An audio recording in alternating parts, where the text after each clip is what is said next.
First Love by Ivan Turgenev. Translated by Constance Garnett. Introductory. The party had long ago broken up. The clock struck 12:30. There was left in the room only the master of the house and Sergei Nikolaevitch and Vladimir Petrovitch. The master of the house rang and ordered the remains of the supper to be cleared away. "And so it's settled," he observed, sitting back farther in his easy chair and lighting a cigar. "Each of us is to tell the story of his first love. It's your turn, Sergei Nikolaevitch." Sergei Nikolaevitch, a round little man with a plump, light-complexioned face, gazed first at the master of the house, then raised his eyes to the ceiling. "I had no first love," he said at last. "I began with the second." "How was that?" "It's very simple. I was 18 when I had my first flirtation with a charming young lady, but I courted her just as though it were nothing new to me, just as I courted others later on. To speak accurately, the first and last time I was in love was with my nurse, when I was 6 years old. But that's in the remote past. The details of our relations have slipped out of my memory, and even if I remembered them, whom could they interest?" "Then how's it to be?" began the master of the house. "There was nothing much of interest about my first love either. I never fell in love with anyone till I met Anna Nikolaevna, now my wife.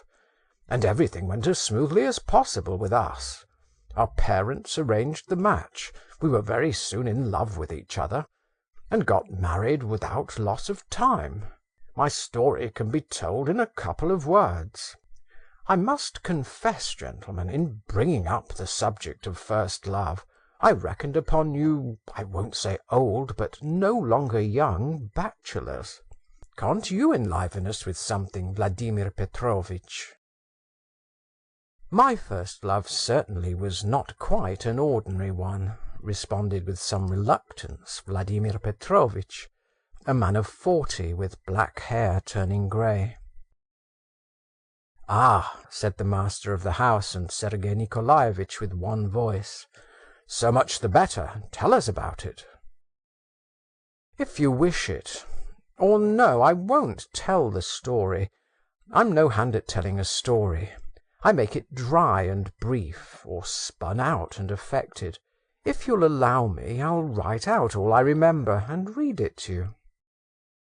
His friends at first would not agree, but Vladimir Petrovitch insisted on his own way. A fortnight later they were together again, and Vladimir Petrovitch kept his word. His manuscript contained the following story. Chapter 1. I was 16 then. It happened in the summer of 1833. I lived in Moscow with my parents. They had taken a country house for the summer near the Kaluga gate, facing the Neskuchny gardens. I was preparing for the university, but did not work much and was in no hurry. No one interfered with my freedom. I did what I liked, especially after parting with my last tutor, a Frenchman who had never been able to get used to the idea that he had fallen like a bomb, comme une bombe, into Russia, and would lie sluggishly in bed with an expression of exasperation on his face for days together. My father treated me with careless kindness. My mother scarcely noticed me, though she had no children except me. Other cares completely absorbed her. My father, a man still young and very handsome, had married her from mercenary considerations. She was 10 years older than he. My mother led a melancholy life. She was forever agitated, jealous and angry, but not in my father's presence. She was very much afraid of him, and he was severe, cold and distant in his behaviour. I have never seen a man more elaborately serene, self-confident, and commanding. I shall never forget the first weeks I spent at the country house. The weather was magnificent. We left town on the 9th of May, on St. Nicholas's Day. I used to walk about in our garden, in the Neskutchny gardens, and beyond the town gates.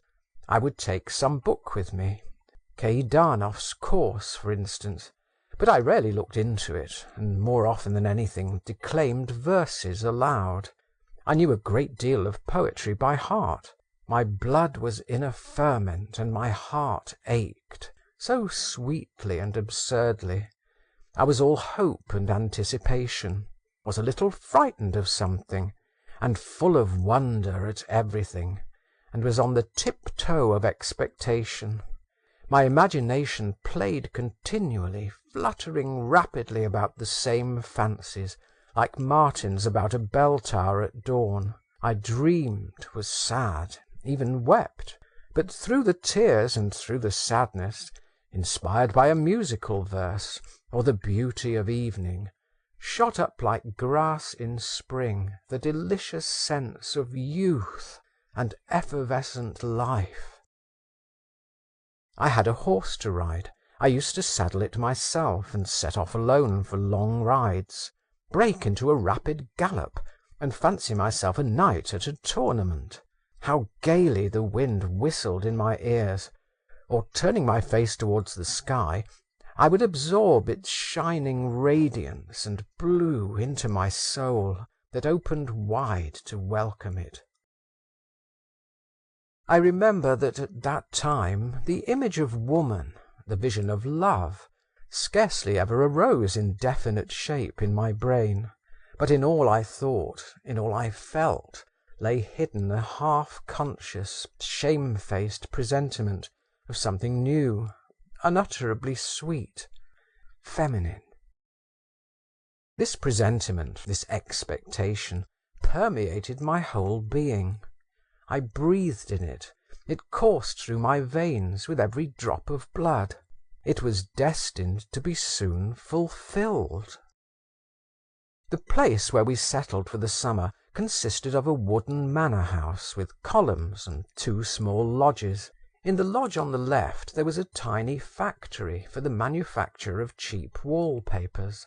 I had more than once strolled that way to look at about a dozen thin and dishevelled boys with greasy smocks and worn faces, who were perpetually jumping onto wooden levers that pressed down the square blocks of the press, and so by the weight of their feeble bodies struck off the variegated patterns of the wallpapers. The lodge on the right stood empty and was to let. One day, 3 weeks after the 9th of May, the blinds in the windows of this lodge were drawn up. Women's faces appeared at them. Some family had installed themselves in it. I remember the same day at dinner my mother inquired of the butler who were our new neighbours, and hearing the name of Princess Zasyekin, first observed with some respect, "Ah, a princess," and then added, "A poor one, I suppose." "They arrived in 3 hired flies," the butler remarked deferentially as he handed a dish. "They don't keep their own carriage, and the furniture's of the poorest." "Ah," replied my mother, "so much the better." My father gave her a chilly glance. She was silent. Certainly the Princess Zasyekin could not be a rich woman. The lodge she had taken was so dilapidated and small and low-pitched that people even moderately well off in the world would hardly have consented to occupy it. At the time, however, all this went in at one ear and out at the other. The princely title had very little effect on me. I had just been reading Schiller's Robbers. Chapter 2. I was in the habit of wandering about our garden every evening on the lookout for rooks. I had long cherished a hatred for those wary, sly, and rapacious birds. On the day of which I have been speaking, I went as usual into the garden, and after patrolling all the walks without success, The rooks knew me, and merely cawed spasmodically at a distance. I chanced to go close to the low fence which separated our domain from the narrow strip of garden stretching beyond the lodge to the right, and belonging to it. I was walking along, my eyes on the ground. Suddenly I heard a voice.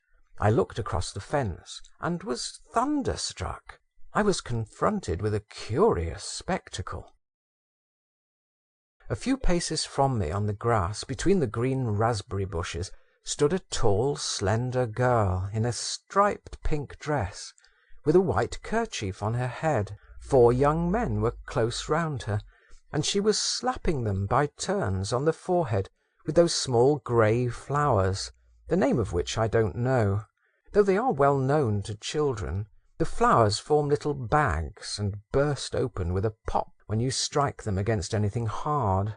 The young men presented their foreheads so eagerly, and in the gestures of the girl, I saw her in profile, there was something so fascinating, imperious, caressing, mocking, and charming, that I almost cried out with admiration and delight, and would, I thought, have given everything in the world on the spot, only to have had those exquisite fingers strike me on the forehead. My gun slipped onto the grass. I forgot everything. I devoured with my eyes the graceful shape and neck and lovely arms, and the slightly disordered fair hair under the white kerchief, and the half-closed clever eye, and the eyelashes, and the soft cheek beneath them. "Young man! Hey, young man!" said a voice suddenly near me. "Is it quite permissible to stare so at unknown young ladies?" I started. I was struck dumb. Near me, the other side of the fence, stood a man with close-cropped black hair, looking ironically at me. At the same instant the girl too turned towards me. I caught sight of big grey eyes in a bright mobile face, and the whole face suddenly quivered and laughed. There was a flash of white teeth, a droll lifting of the eyebrows. I crimsoned, picked up my gun from the ground, and pursued by a musical but not ill-natured laugh, fled to my own room, flung myself on the bed, and hid my face in my hands. My heart was fairly leaping.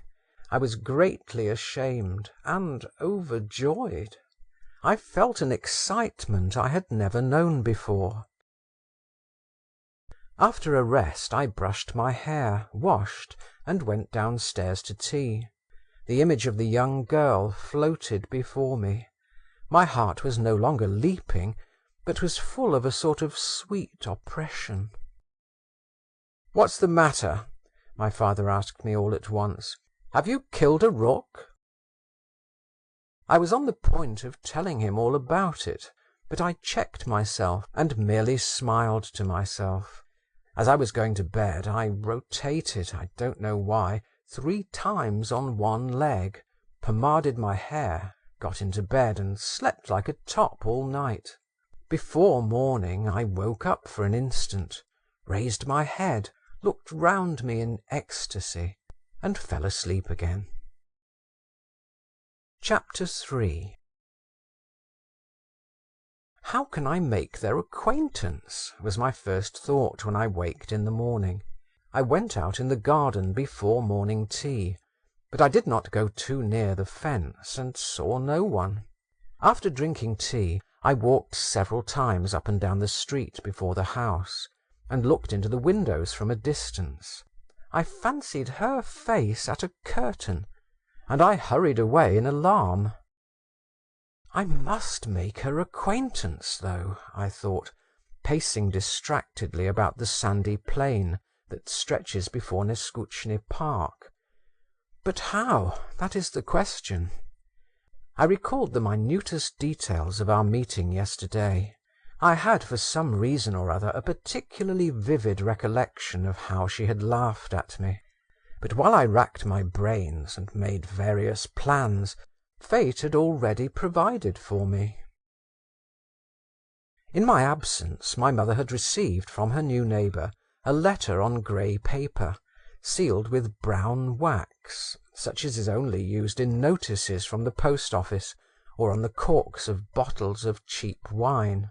In this letter, which was written in illiterate language and in a slovenly hand, the princess begged my mother to use her powerful influence in her behalf. My mother, in the words of the princess, was very intimate with persons of high position, upon whom her fortunes and her children's fortunes depended, as she had some very important business in hand. "I address myself to you," she wrote, "as one gentlewoman to another gentlewoman, and for that reason am glad to avail myself of the opportunity." Concluding, she begged my mother's permission to call upon her. I found my mother in an unpleasant state of indecision. My father was not at home, and she had no one of whom to ask advice. Not to answer a gentlewoman, and a princess into the bargain, was impossible. But my mother was in a difficulty as to how to answer her. To write a note in French struck her as unsuitable, and Russian spelling was not a strong point with my mother herself, and she was aware of it and did not care to expose herself. She was overjoyed when I made my appearance, and at once told me to go round to the princess's and to explain to her by word of mouth that my mother would always be glad to do her excellency any service within her powers, and begged her to come to see her at 1 o'clock. This unexpectedly rapid fulfilment of my secret desires both delighted and appalled me. I made no sign, however, of the perturbation which came over me, and as a preliminary step went to my own room to put on a new necktie and tail-coat. At home I still wore short jackets and lay-down collars, much as I abominated them. Chapter 4.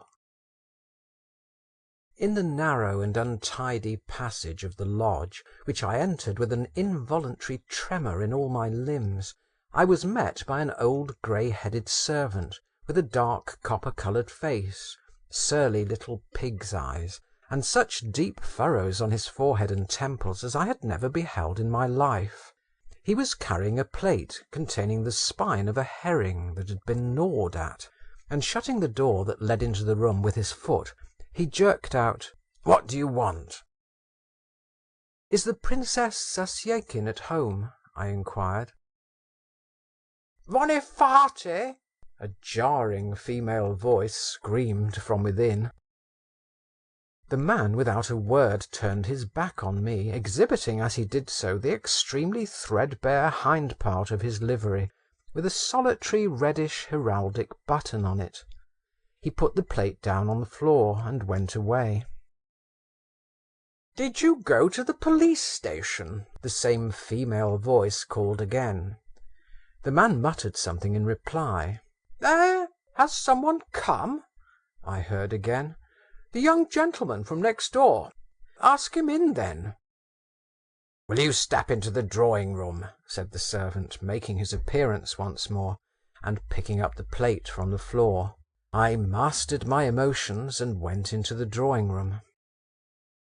I found myself in a small and not over-clean apartment, containing some poor furniture that looked as if it had been hurriedly set down where it stood. At the window, in an easy chair with a broken arm, was sitting a woman of 50, bareheaded and ugly, in an old green dress, and a striped worsted wrap about her neck. Her small black eyes fixed me like pins. I went up to her and bowed. "I have the honour of addressing the Princess Zasyekin?" "I am the Princess Zasyekin. And you are the son of Mr. V?" "Yes, I have come to you with a message from my mother." "Sit down, please. Vonifaty, where are my keys? Have you seen them?" I communicated to Madame Zasyekin my mother's reply to her note. She heard me out, drumming with her fat red fingers on the window-pane, and when I had finished she stared at me once more. "Very good, I'll be sure to come," she observed at last. "But how young you are! How old are you, may I ask?" 16, I replied with an involuntary stammer. The princess drew out of her pocket some greasy papers covered with writing, raised them right up to her nose and began looking through them.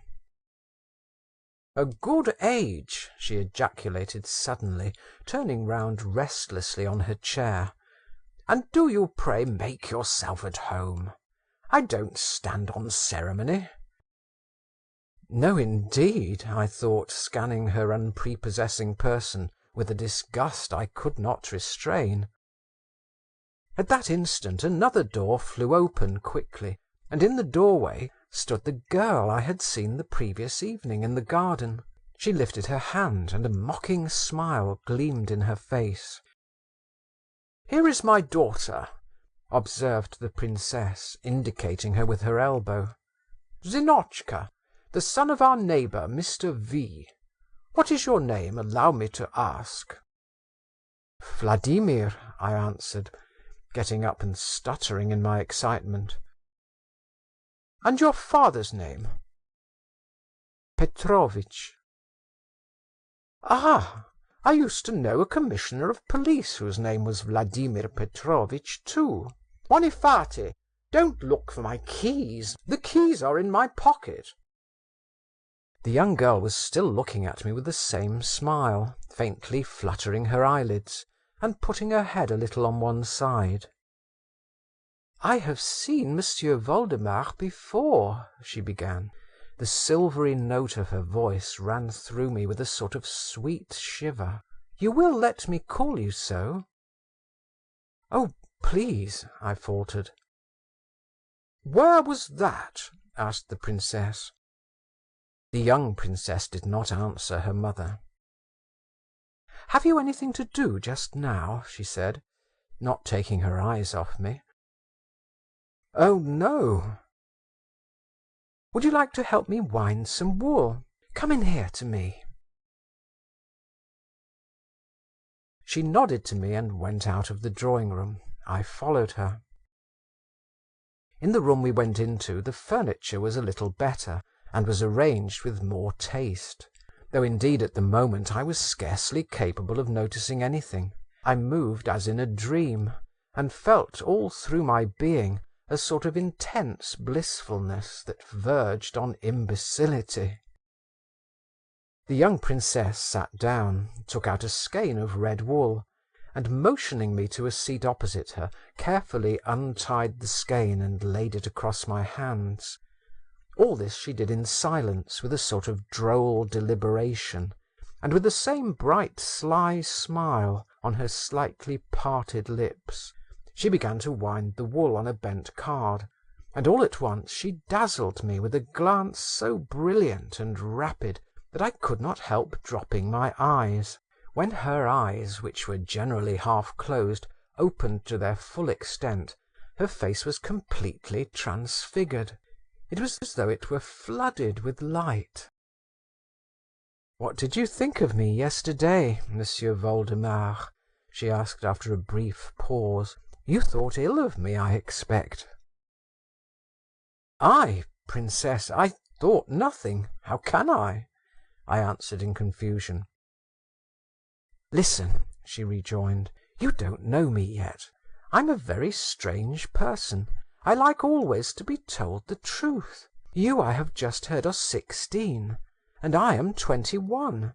You see, I'm a great deal older than you, and so you ought always to tell me the truth, and to do what I tell you," she added. "Look at me. Why don't you look at me?" I was still more abashed. However, I raised my eyes to her. She smiled, not her former smile, but a smile of approbation. "Look at me," she said, dropping her voice caressingly. "I don't dislike that. I like your face. I have a presentiment we shall be friends. But do you like me?" she added slyly. "Princess," I was beginning. "In the first place you must call me Zinaïda Alexandrovna, and in the second place it's a bad habit for children," she corrected herself, "for young people, not to say straight out what they feel. That's all very well for grown-up people. You like me, don't you?" Though I was greatly delighted that she talked so freely to me, still I was a little hurt.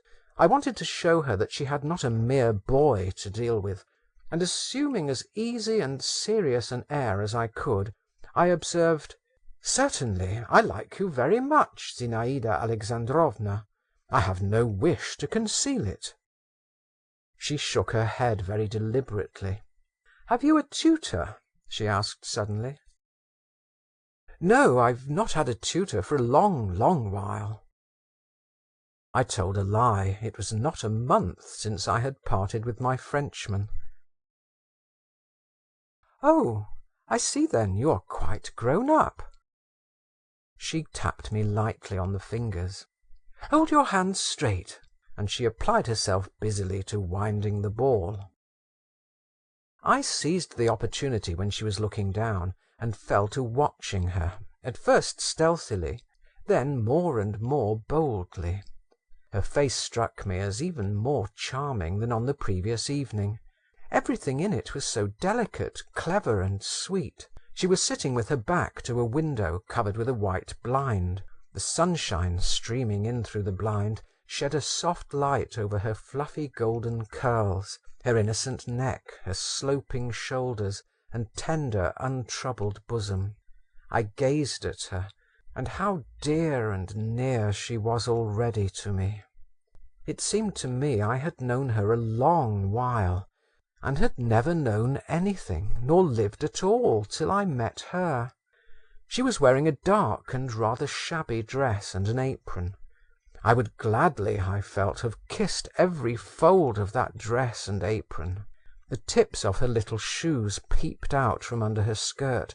I could have bowed down in adoration to those shoes. And here I am sitting before her, I thought. I have made acquaintance with her.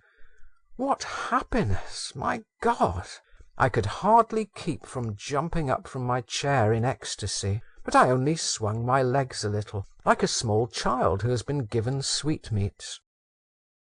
I was as happy as a fish in water, and I could have stayed in that room forever, have never left that place.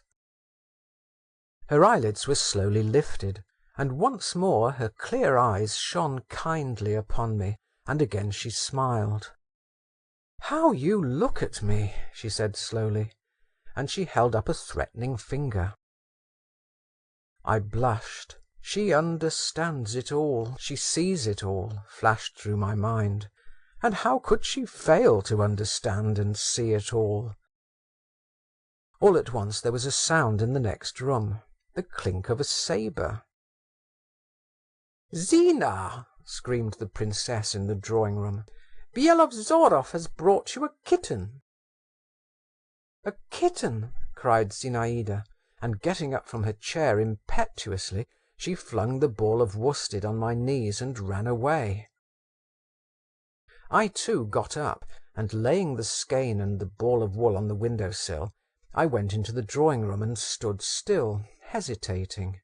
In the middle of the room a tabby kitten was lying with outstretched paws.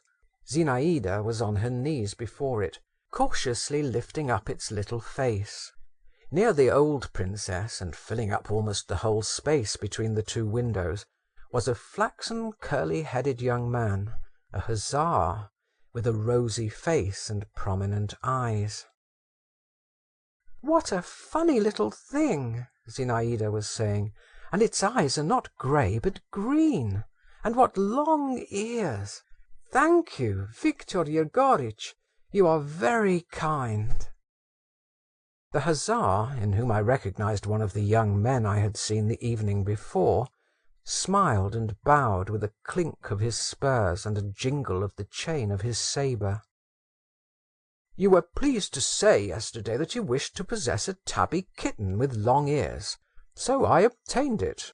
Your word is law," and he bowed again. The kitten gave a feeble mew and began sniffing the ground.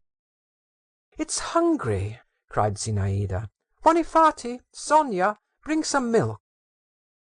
A maid in an old yellow gown with a faded kerchief at her neck came in with a saucer of milk and set it before the kitten.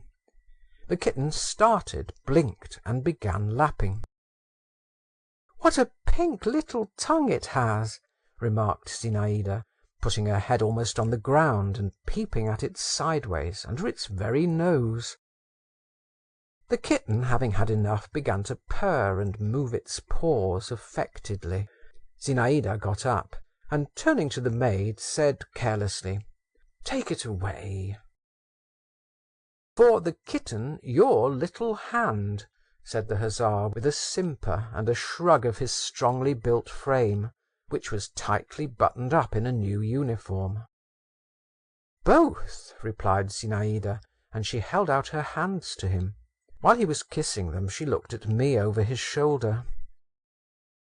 I stood stock still in the same place, and did not know whether to laugh, to say something, or to be silent.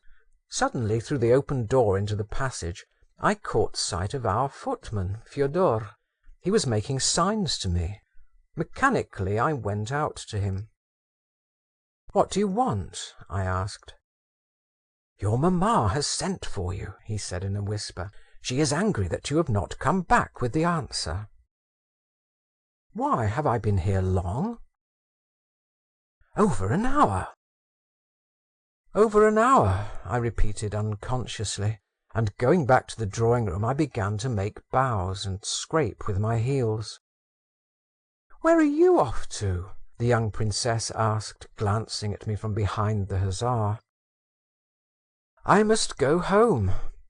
So I am to say," I added, addressing the old lady, "that you will come to us about 2. "Do you say so, my good sir?" The princess hurriedly pulled out her snuff-box, and took snuff so loudly that I positively jumped. "Do you say so?" she repeated, blinking tearfully and sneezing. I bowed once more, turned, and went out of the room, with that sensation of awkwardness in my spine which a very young man feels when he knows he is being looked at from behind. "Mind you come and see us again, Monsieur Voldemar," Zinaïda called, and she laughed again. Why is it she's always laughing, I thought, as I went back home escorted by Fyodor, who said nothing to me, but walked behind me with an air of disapprobation. My mother scolded me, and wondered whatever I could have been doing so long at the princess's. I made her no reply, and went off to my own room. I felt suddenly very sad. I tried hard not to cry. I was jealous of the hussar. Chapter 5. The princess called on my mother as she had promised, and made a disagreeable impression on her.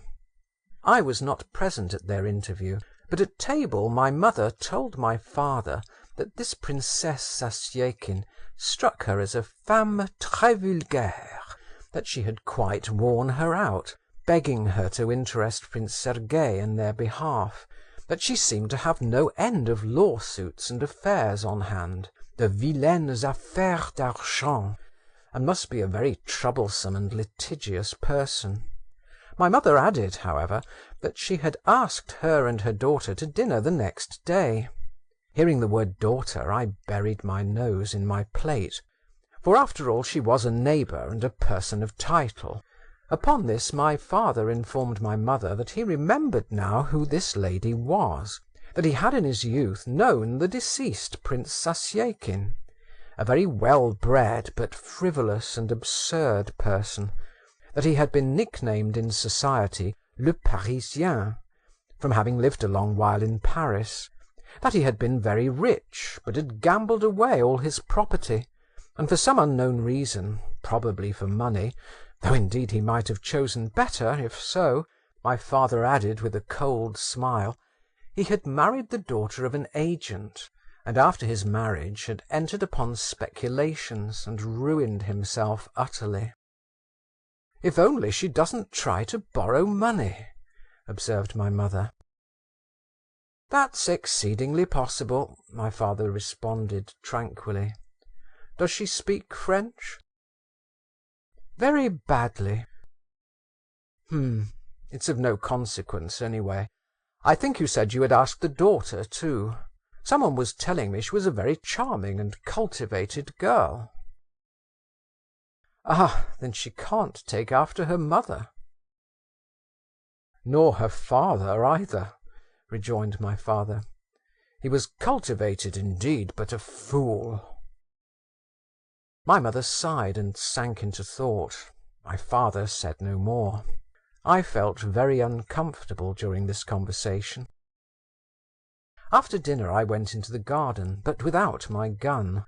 I swore to myself that I would not go near the Zasyekins' garden, but an irresistible force drew me thither, and not in vain. I had hardly reached the fence when I caught sight of Zinaïda. This time she was alone. She held a book in her hands and was coming slowly along the path. She did not notice me. I almost let her pass by, but all at once I changed my mind and coughed.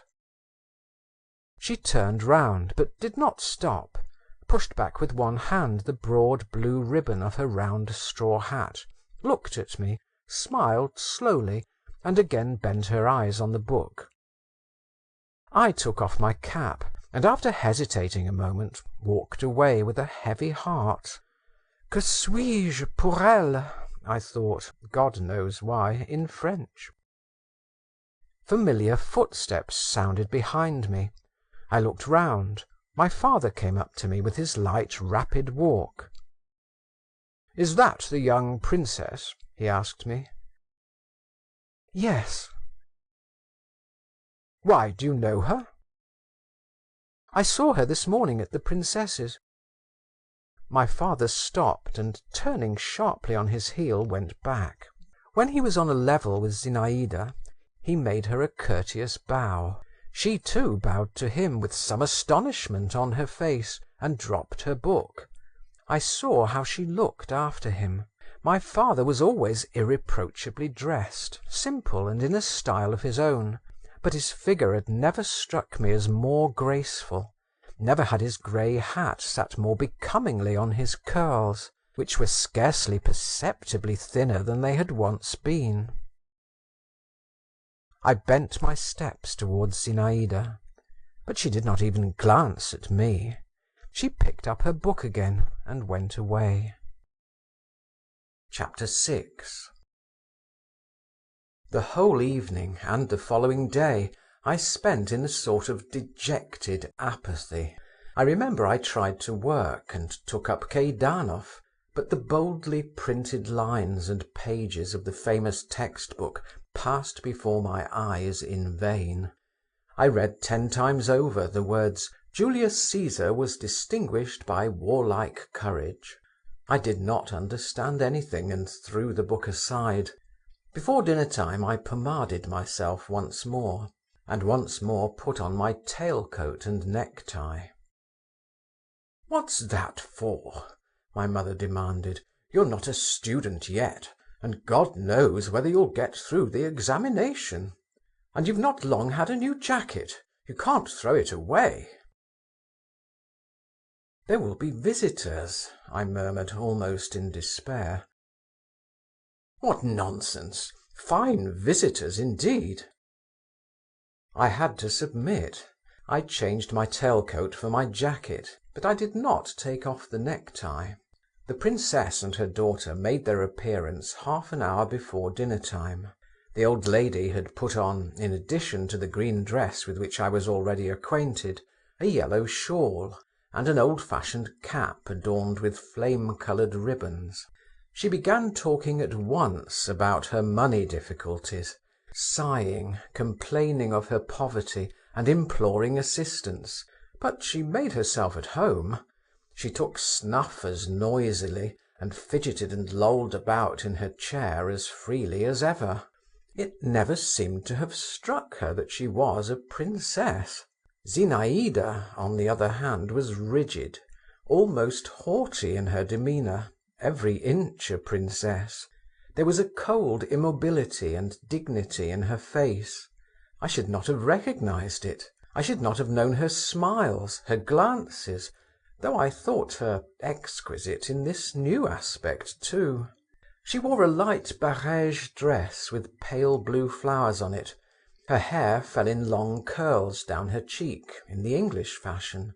This style went well with the cold expression of her face. My father sat beside her during dinner, and entertained his neighbour with the finished and serene courtesy peculiar to him. He glanced at her from time to time, and she glanced at him, but so strangely, almost with hostility. Their conversation was carried on in French. I was surprised, I remember, at the purity of Zinaïda's accent. The princess, while we were at table, as before, made no ceremony. She ate a great deal, and praised the dishes. My mother was obviously bored by her, and answered her with a sort of weary indifference. My father faintly frowned now and then. My mother did not like Zinaïda either. "A conceited minx," she said next day. "And fancy, what has she to be conceited about, avec sa mine de grisette?" "It's clear you have never seen any grisette," my father observed to her. "Thank God I haven't." "Thank God, to be sure. Only how can you form an opinion of them, then?" To me, Zinaïda had paid no attention whatever. Soon after dinner the princess got up to go. "I shall rely on your kind offices, Maria Nikolaevna and Piotr Vassiliitch," she said in a doleful sing-song to my mother and father. "I've no help for it. There were days, but they are over. Here I am an excellency, and a poor honour it is, with nothing to eat." My father made her a respectful bow, and escorted her to the door of the hall. I was standing there in my short jacket, staring at the floor, like a man under sentence of death. Zinaïda's treatment of me had crushed me utterly. What was my astonishment, when, as she passed me, she whispered quickly with her former kind expression in her eyes, "Come to see us at 8, do you hear? Be sure." I simply threw up my hands, but already she was gone, flinging a white scarf over her head. Chapter 7. At 8 o'clock precisely, in my tail-coat and with my hair brushed up into a tuft on my head, I entered the passage of the lodge where the princess lived. The old servant looked crossly at me, and got up unwillingly from his bench. There was a sound of merry voices in the drawing-room. I opened the door and fell back in amazement. In the middle of the room was the young princess, standing on a chair, holding a man's hat in front of her. Round the chair crowded some half a dozen men. They were trying to put their hands into the hat, while she held it above their heads, shaking it violently. On seeing me, she cried, "Stay, stay, another guest, he must have a ticket too," and leaping lightly down from the chair, she took me by the cuff of my coat. "Come along," she said. "Why are you standing still? Messieurs, let me make you acquainted. This is Monsieur Voldemar, the son of our neighbour. And this," she went on, addressing me, and indicating her guests in turn, "Count Malevsky, Dr. Lushin, Meidanov the poet, the retired Captain Nirmatsky, and Bielozorov the hussar, whom you've seen already. I hope you will be good friends." I was so confused that I did not even bow to anyone. In Dr. Lushin I recognized the dark man who had so mercilessly put me to shame in the garden. The others were unknown to me. "Count," continued Zinaïda, "write Monsieur Voldemar a ticket." "That's not fair," was objected in a slight Polish accent by the count, a very handsome and fashionably dressed brunette, with expressive brown eyes, a thin little white nose, and delicate little moustaches over a tiny mouth. "This gentleman has not been playing forfeits with us." "It's unfair," repeated in chorus Byelovzorov and the gentleman described as a retired captain, a man of 40, pockmarked to a hideous degree, curly-headed as a negro, round-shouldered, bandy-legged, and dressed in a military coat without epaulets, worn unbuttoned. "Write him a ticket, I tell you," repeated the young princess. "What's this mutiny? M'sieu Voldemar is with us for the first time, and there are no rules for him yet. It's no use grumbling. Write it. I wish it." The count shrugged his shoulders, but bowed submissively, took the pen into his white ring-bedecked fingers, tore off a scrap of paper and wrote on it.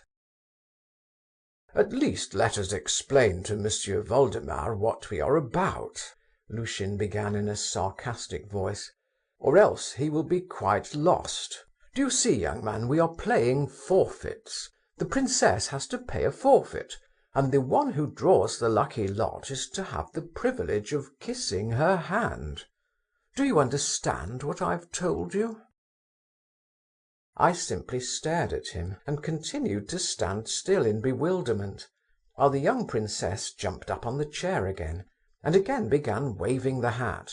They all stretched up to her, and I went after the rest. "Meidanov," said the princess to a tall young man with a thin face, little dim-sighted eyes, and exceedingly long black hair, "you as a poet ought to be magnanimous, and give up your number to M'sieu Voldemar, so that he may have 2 chances instead of 1. But Meidanov shook his head in refusal, and tossed his hair. After all the others I put my hand into the hat, and unfolded my lot. Heavens! What was my condition when I saw on it the word kiss? "Kiss!" I could not help crying aloud. "Bravo! He has won it!" the princess said quickly. "How glad I am!"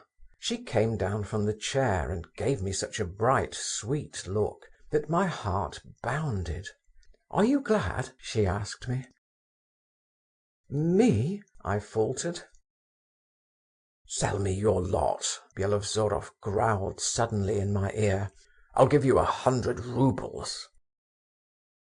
I answered the hussar with such an indignant look that Zinaïda clapped her hands, while Lushin cried, "He's a fine fellow." "But as master of the ceremonies," he went on, "it's my duty to see that all the rules are kept. M'sieu Voldemar, go down on one knee. That is our regulation." Zinaïda stood in front of me, her head a little on one side, as though to get a better look at me. She held out her hand to me with dignity. A mist passed before my eyes. I meant to drop on one knee, sank on both, and pressed my lips to Zinaïda's fingers so awkwardly that I scratched myself a little with the tip of her nail. "Well done!" cried Lushin, and helped me to get up. The game of forfeits went on. Zinaïda sat me down beside her. She invented all sorts of extraordinary forfeits. She had among other things to represent a statue, and she chose as a pedestal the hideous Nirmatsky, told him to bow down in an arch and bend his head down on his breast. The laughter never paused for an instant. For me, a boy constantly brought up in the seclusion of a dignified manor-house, all this noise and uproar, this unceremonious, almost riotous gaiety, these relations with unknown persons, were simply intoxicating. My head went round as though from wine. I began laughing and talking louder than the others, so much so that the old princess, who was sitting in the next room with some sort of clerk from the Tversky gate, invited by her for consultation on business, positively came in to look at me. But I felt so happy that I did not mind anything. I didn't care a straw for anyone's jeers or dubious looks. Zinaïda continued to show me a preference, and kept me at her side. In one forfeit I had to sit by her, both hidden under one silk handkerchief. I was to tell her my secret. I remember our two heads being all at once in a warm, half-transparent, fragrant darkness, the soft, close brightness of her eyes in the dark, and the burning breath from her parted lips, and the gleam of her teeth and the ends of her hair tickling me and setting me on fire. I was silent. She smiled slyly and mysteriously, and at last whispered to me, "Well, what is it?" But I merely blushed and laughed, and turned away, catching my breath. We got tired of forfeits. We began to play a game with a string. My God, what were my transports when, for not paying attention, I got a sharp and vigorous slap on my fingers from her, and how I tried afterwards to pretend that I was absent-minded, and she teased me, and would not touch the hands I held out to her. What didn't we do that evening? We played the piano, and sang and danced, and acted a gipsy encampment. Nirmatsky was dressed up as a bear, and made to drink salt water. Count Malevsky showed us several sorts of card tricks, and finished after shuffling the cards by dealing himself all the trumps at whist, on which Lushin had the honour of congratulating him. Meidanov recited portions from his poem, The Manslayer (romanticism was at its height at this period), which he intended to bring out in a black cover with the title in blood-red letters. They stole the clerk's cap off his knee, and made him dance a Cossack dance by way of ransom for it. They dressed up old Vonifaty in a woman's cap, and the young princess put on a man's hat. I could not enumerate all we did. Only Byelovzorov kept more and more in the background, scowling and angry. Sometimes his eyes looked bloodshot, he flushed all over, and it seemed every minute as though he would rush out upon us and scatter us like shavings in all directions. But the young princess would glance at him and shake her finger at him, and he would retire into his corner again. We were quite worn out at last. Even the old princess, though she was ready for anything, as she expressed it, and no noise wearied her, felt tired at last, and longed for peace and quiet. At 12 o'clock at night supper was served, consisting of a piece of stale dry cheese, and some cold turnovers of minced ham, which seemed to me more delicious than any pastry I had ever tasted. There was only one bottle of wine, and that was a strange one, a dark-coloured bottle with a wide neck, and the wine in it was of a pink hue. No one drank it, however. Tired out and faint with happiness, I left the lodge. At parting, Zinaïda pressed my hand warmly, and again smiled mysteriously. The night air was heavy and damp in my heated face. A storm seemed to be gathering. Black storm clouds grew and crept across the sky, their smoky outlines visibly changing. A gust of wind shivered restlessly in the dark trees, and somewhere far away on the horizon muffled thunder angrily muttered as it were to itself. I made my way up to my room by the back stairs. My old man-nurse was asleep on the floor, and I had to step over him. He waked up, saw me, and told me that my mother had again been very angry with me, and had wished to send after me again, but that my father had prevented her. I had never gone to bed without saying good night to my mother, and asking her blessing. There was no help for it now. I told my man that I would undress and go to bed by myself, and I put out the candle. But I did not undress and did not go to bed.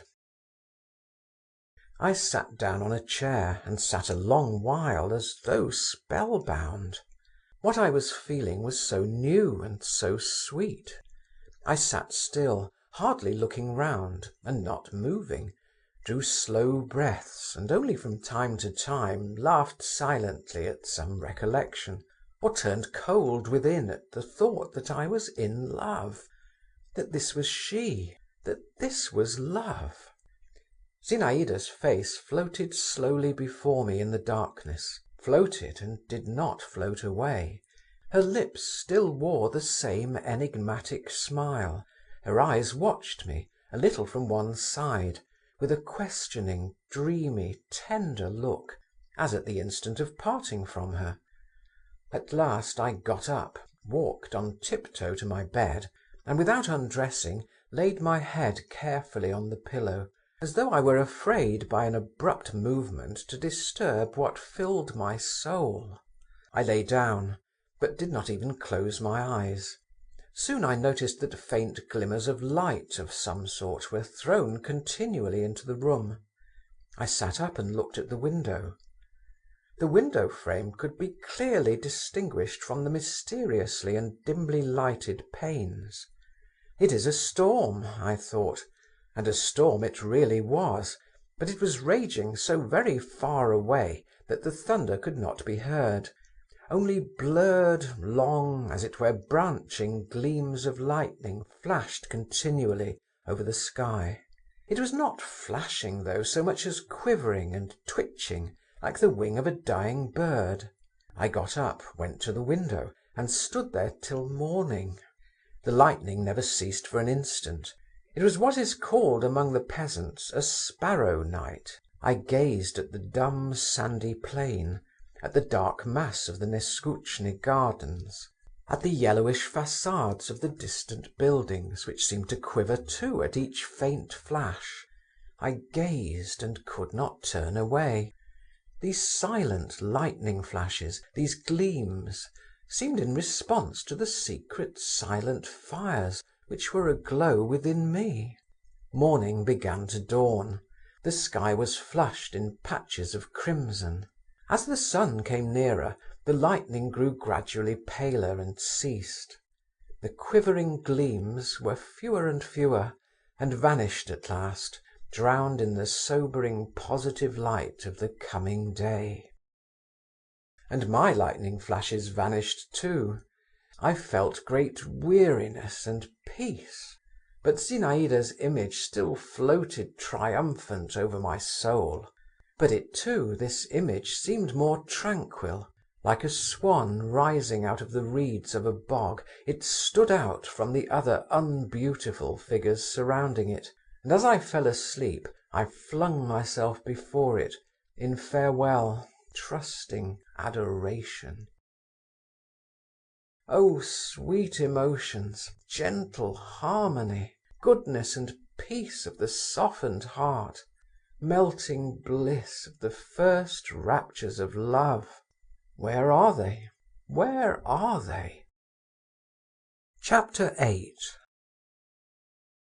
The next morning, when I came down to tea, my mother scolded me, less severely, however, than I had expected, and made me tell her how I had spent the previous evening. I answered her in few words, omitting many details, and tried to give the most innocent air to everything. "Anyway, they're people who are not comme il faut," my mother commented, "and you've no business to be hanging about there, instead of preparing yourself for the examination and doing your work." As I was well aware that my mother's anxiety about my studies was confined to these few words, I did not feel it necessary to make any rejoinder. But after morning tea was over, my father took me by the arm, and turning into the garden with me, forced me to tell him all I had seen at the Zasyekins'. A curious influence my father had over me, and curious were the relations existing between us. He took hardly any interest in my education, but he never hurt my feelings. He respected my freedom. He treated me, if I may so express it, with courtesy.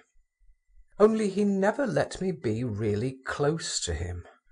I loved him, I admired him. He was my ideal of a man, and heavens, how passionately devoted I should have been to him if I had not been continually conscious of his holding me off.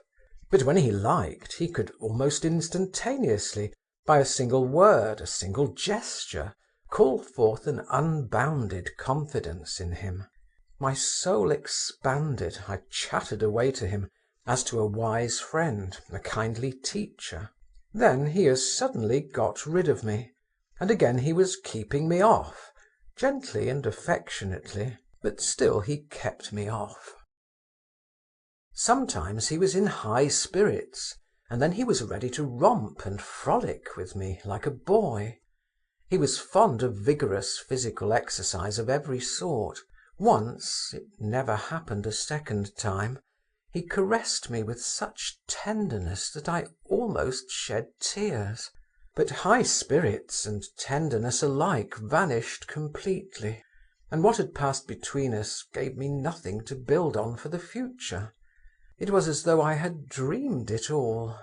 Sometimes I would scrutinize his clever, handsome, bright face. My heart would throb, and my whole being yearn to him.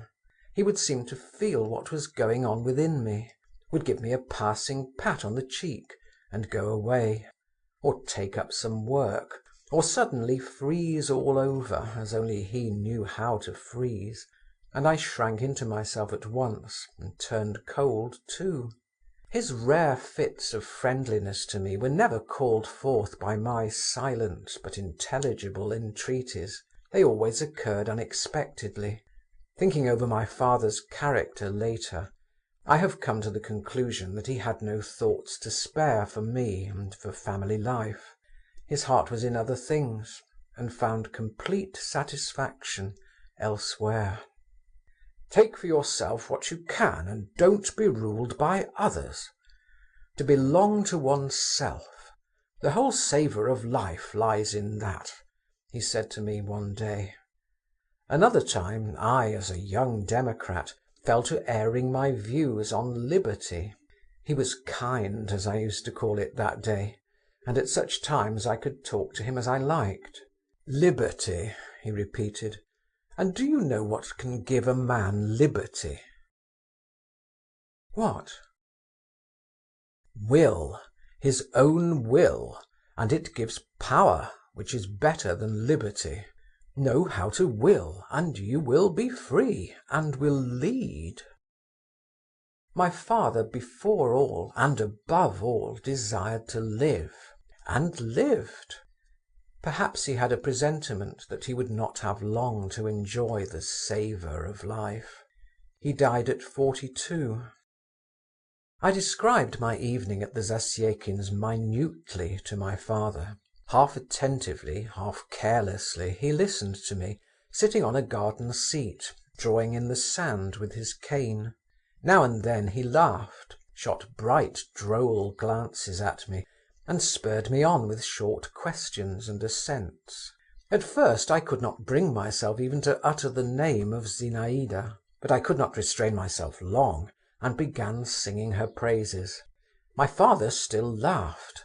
Then he grew thoughtful, stretched, and got up. I remembered that as he came out of the house he had ordered his horse to be saddled. He was a splendid horseman, and long before Rarey had the secret of breaking in the most vicious horses. "Shall I come with you, father?" I asked. "No," he answered, and his face resumed its ordinary expression of friendly indifference. "Go alone if you like, and tell the coachman I'm not going." He turned his back on me and walked rapidly away. I looked after him. He disappeared through the gates. I saw his hat moving along beside the fence. He went into the Zasyekins'. He stayed there not more than an hour, but then departed at once for the town, and did not return home till evening. After dinner I went myself to the Zasyekins'. In the drawing-room I found only the old princess. On seeing me she scratched her head under her cap with a knitting needle, and suddenly asked me, could I copy a petition for her? "With pleasure," I replied, sitting down on the edge of a chair. "Only mind and make the letters bigger," observed the princess, handing me a dirty sheet of paper. "And couldn't you do it today, my good sir?"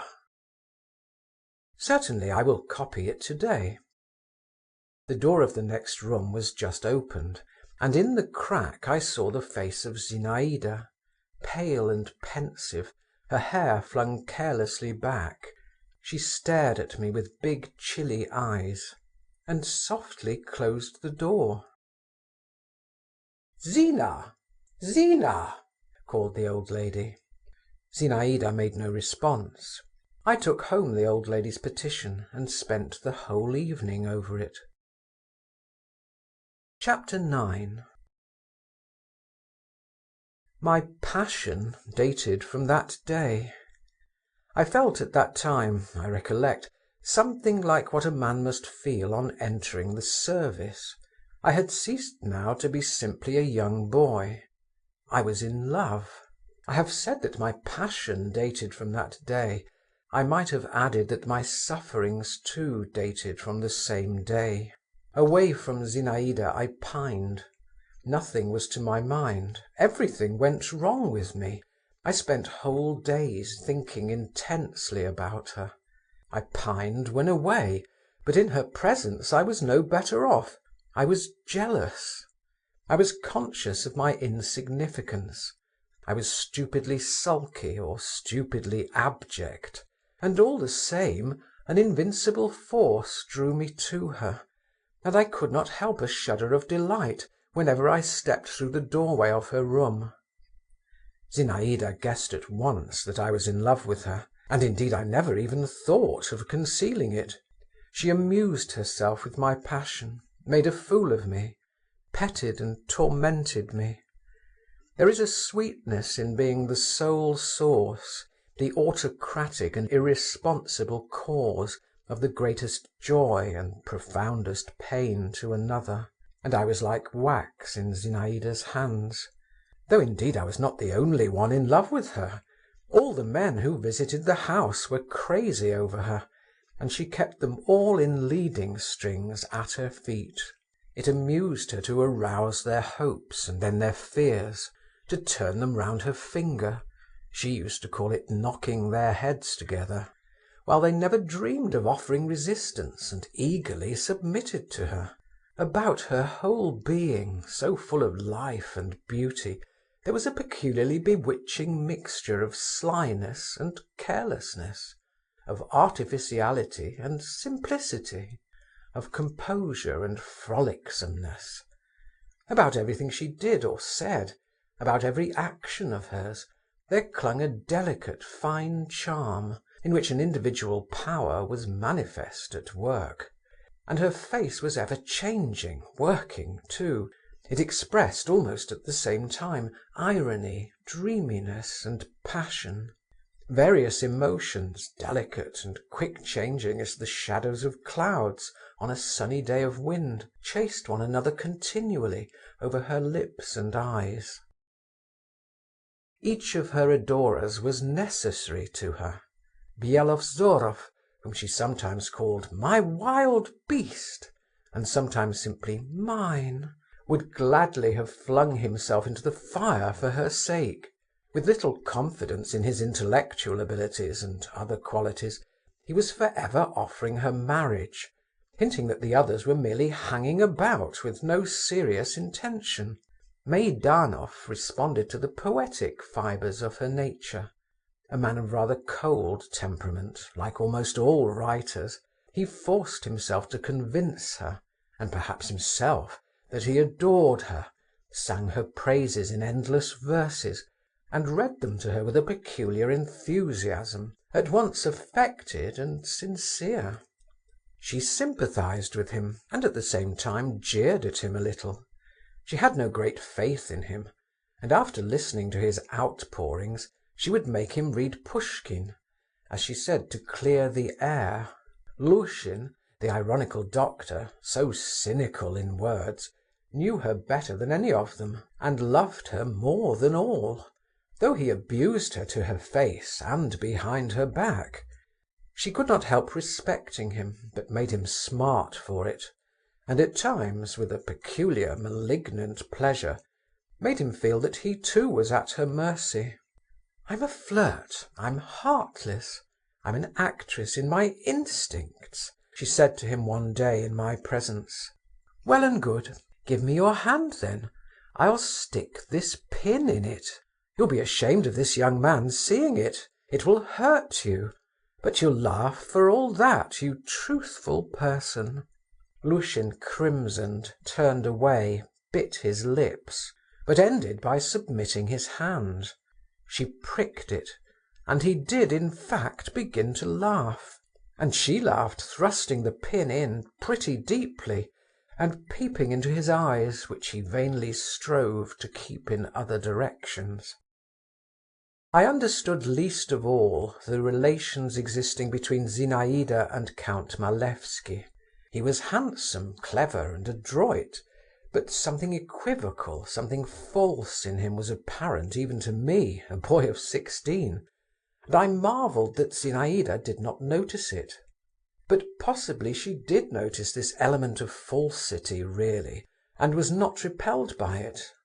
Her irregular education, strange acquaintances and habits, the constant presence of her mother, the poverty and disorder in their house, everything, from the very liberty the young girl enjoyed, with the consciousness of her superiority to the people around her, had developed in her a sort of half-contemptuous carelessness and lack of fastidiousness. At any time anything might happen. Vonifaty might announce that there was no sugar, or some revolting scandal would come to her ears, or her guests would fall to quarrelling among themselves. She would only shake her curls and say, "What does it matter?" and care little enough about it. But my blood, anyway, was sometimes on fire with indignation when Malevsky approached her, with a sly, fox-like action, leaned gracefully on the back of her chair, and began whispering in her ear with a self-satisfied and ingratiating little smile, while she folded her arms across her bosom, looked intently at him, and smiled too, and shook her head. "What induces you to receive Count Malevsky?" I asked her one day. "He has such pretty moustaches," she answered, "but that's rather beyond you." "You needn't think I care for him," she said to me another time. "No, I don't care for people I have to look down upon. I must have someone who can master me. But, merciful heavens, I hope I may never come across anyone like that. I don't want to be caught in anyone's claws, not for anything." "You'll never be in love, then?" "And you, don't I love you?" she said, and she flicked me on the nose with the tip of her glove. Yes, Zinaïda amused herself hugely at my expense. For 3 weeks I saw her every day, and what she didn't do with me! She rarely came to see us, and I was not sorry for it. In our house she was transformed into a young lady, a young princess, and I was a little overawed by her. I was afraid of betraying myself before my mother. She had taken a great dislike to Zinaïda, and kept a hostile eye upon us. My father I was not so much afraid of. He seemed not to notice me. He talked little to her, but always with special cleverness and significance. I gave up working and reading. I even gave up walking about the neighbourhood and riding my horse. Like a beetle tied by the leg, I moved continually round and round my beloved little lodge. I would gladly have stopped there altogether, it seemed, but that was impossible. My mother scolded me, and sometimes Zinaïda herself drove me away. Then I used to shut myself up in my room, or go down to the very end of the garden, and climbing into what was left of a tall stone greenhouse, now in ruins, sit for hours with my legs hanging over the wall that looked onto the road, gazing and seeing nothing. White butterflies flitted lazily by me over the dusty nettles. A saucy sparrow settled not far off on the half-crumbling red brickwork and twittered irritably, incessantly twisting and turning and preening his tail feathers. The still mistrustful rooks cawed now and then, sitting high up on the bare top of a birch tree. The sun and wind played softly on its pliant branches. The tinkle of the bells of the Don monastery floated across to me from time to time, peaceful and dreary, while I sat, gazed, listened, and was filled full of a nameless sensation in which all was contained: sadness and joy and the foretaste of the future, and the desire and dread of life. But at that time I understood nothing of it, and I could have given a name to nothing of all that was passing at random within me, or should have called it all by one name, the name of Zinaïda. Zinaïda continued to play cat and mouse with me. She flirted with me, and I was all agitation and rapture.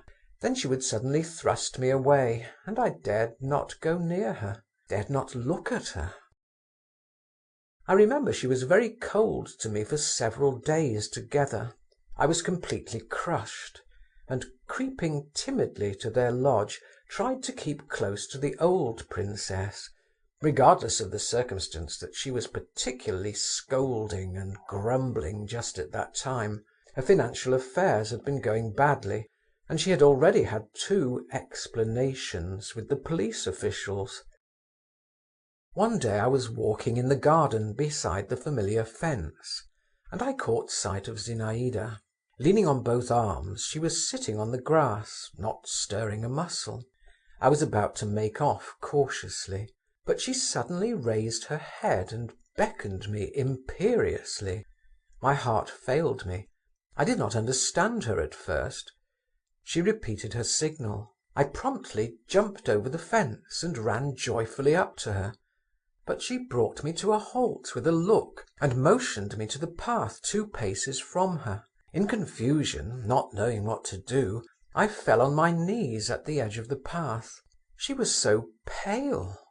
Such bitter suffering, such intense weariness was expressed in every feature of her face, that it sent a pang to my heart, and I muttered unconsciously, "What is the matter?"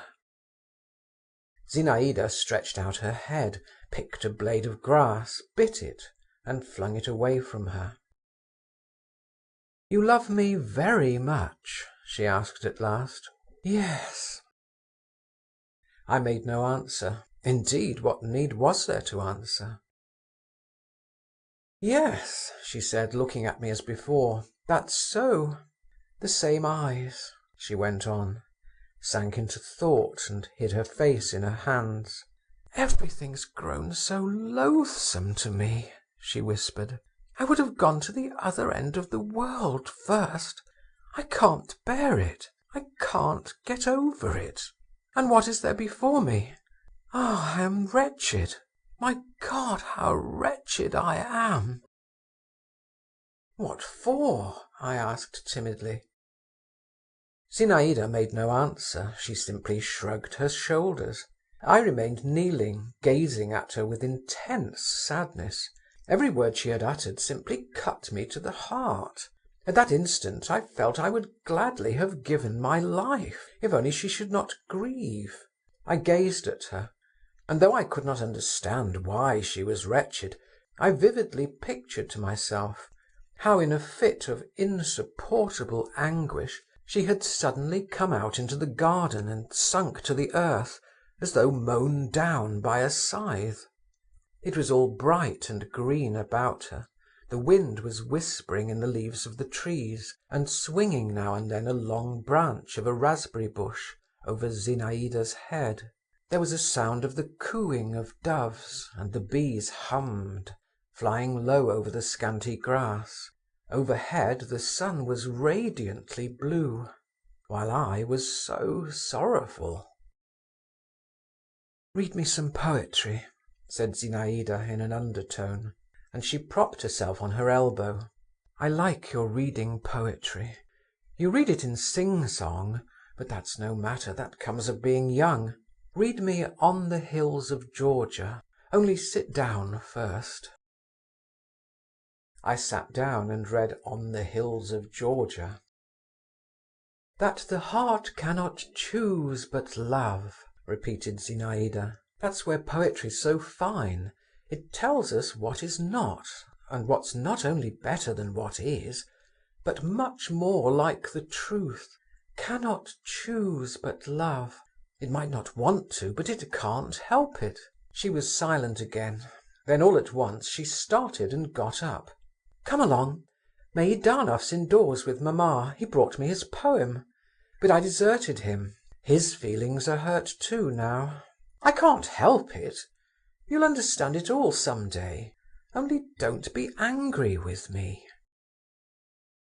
Zinaïda hurriedly pressed my hand and ran on ahead. We went back into the lodge.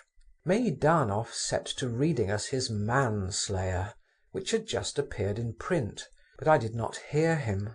He screamed and drawled his 4-foot iambic lines. The alternating rhythms jingled like little bells, noisy and meaningless, while I still watched Zinaïda, and tried to take in the import of her last words. "Perchance some unknown rival has surprised and mastered thee." Meidanov bawled suddenly through his nose, and my eyes and Zinaïda's met. She looked down and faintly blushed. I saw her blush and grew cold with terror. I had been jealous before, but only at that instant the idea of her being in love flashed upon my mind. Good God! She is in love.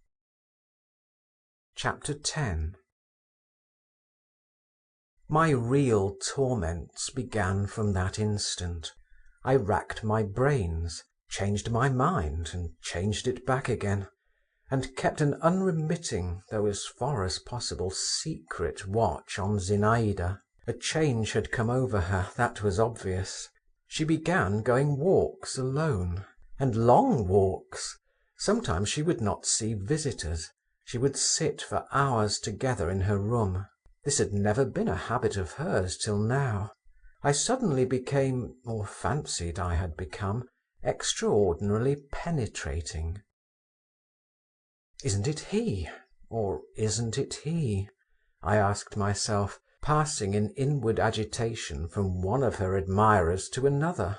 Count Malevsky secretly struck me as more to be feared than the others, though for Zinaïda's sake I was ashamed to confess it to myself. My watchfulness did not see beyond the end of my nose, and its secrecy probably deceived no one. Anyway, Dr. Lushin soon saw through me. But he too had changed of late. He had grown thin, he laughed as often, but his laugh seemed more hollow, more spiteful, shorter. An involuntary nervous irritability took the place of his former light irony and assumed cynicism. "Why are you incessantly hanging about here, young man?" he said to me one day when we were left alone together in the Zasyekins' drawing-room. The young princess had not come home from a walk, and the shrill voice of the old princess could be heard within. She was scolding the maid. "You ought to be studying, working, while you're young, and what are you doing?" "You can't tell whether I work at home," I retorted with some haughtiness, but also with some hesitation. "A great deal of work you do. That's not what you're thinking about. Well, I won't find fault with that. At your age that's in the natural order of things, but you've been awfully unlucky in your choice. Don't you see what this house is?" "I don't understand you," I observed.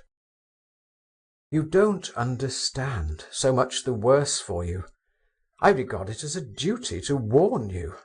Old bachelors like me can come here. What harm can it do us? We're tough, nothing can hurt us. What harm can it do us? But your skin's tender yet. This air is bad for you. Believe me, you may get harm from it." "How so?" "Why, are you well now? Are you in a normal condition?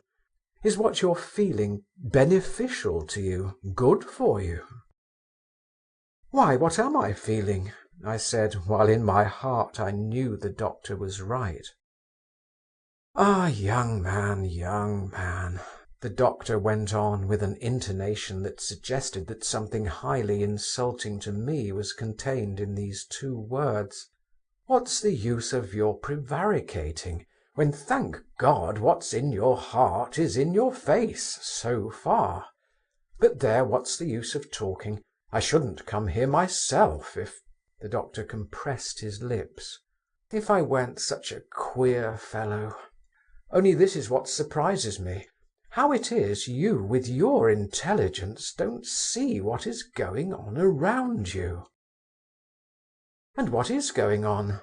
I put in, all on the alert. The doctor looked at me with a sort of ironical compassion. "Nice of me," he said, as though to himself, as if he need know anything of it. "In fact, I tell you again," he added, raising his voice, "the atmosphere here is not fit for you. You like being here, but what of that? It's nice and sweet-smelling in a greenhouse, but there's no living in it.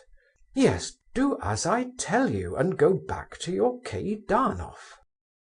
The old princess came in and began complaining to the doctor of her toothache. Then Zinaïda appeared.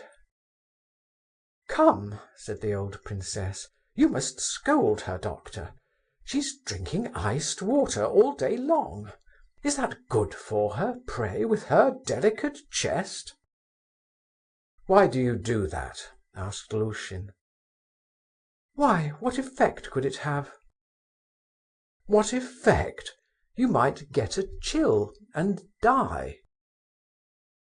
"Truly? Do you mean it? Very well, so much the better." "A fine idea," muttered the doctor. The old princess had gone out.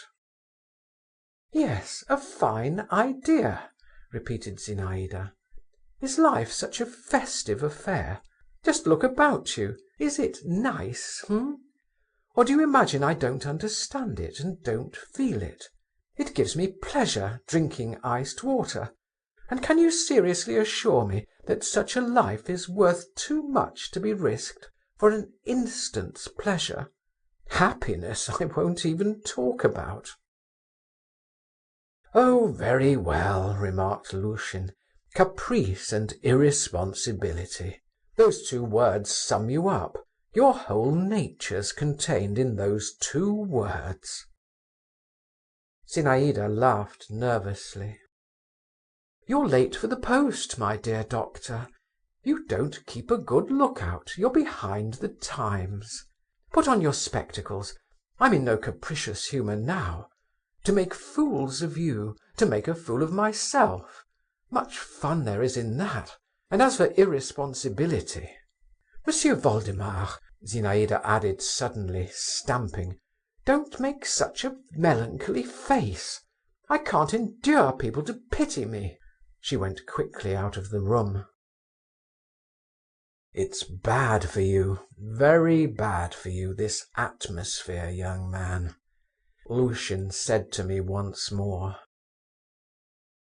Chapter 11. On the evening of the same day the usual guests were assembled at the Zasyekins'. I was among them. The conversation turned on Meidanov's poem. Zinaïda expressed genuine admiration of it. "But do you know what?" she said to him.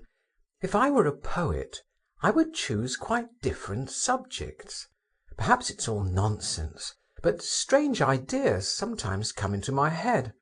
Especially when I'm not asleep in the early morning, when the sky begins to turn rosy and grey both at once. I would, for instance— You won't laugh at me?" "No, no," we all cried with one voice. "I would describe," she went on, folding her arms across her bosom and looking away, "a whole company of young girls at night, in a great boat on a silent river. The moon is shining, and they are all in white, and wearing garlands of white flowers, and singing, you know, something in the nature of a hymn." I see, go on," Meidanov commented with dreamy significance. All of a sudden, loud clamour, laughter, torches, tambourines on the bank. It's a troop of bacchantes, dancing with songs and cries. It's your business to make a picture of it, Mr. Poet. Only I should like the torches to be red and to smoke a great deal, and the bacchantes' eyes to gleam under their wreaths, and the wreaths to be dusky. Don't forget the tiger skins too, and goblets, and gold, lots of gold." "Where ought the gold to be?" asked Meidanov, tossing back his sleek hair and distending his nostrils. "Where? On their shoulders and arms and legs, everywhere. They say in ancient times women wore gold rings on their ankles. The bacchantes call the girls in the boat to them. The girls have ceased singing their hymn, they cannot go on with it, but they do not stir.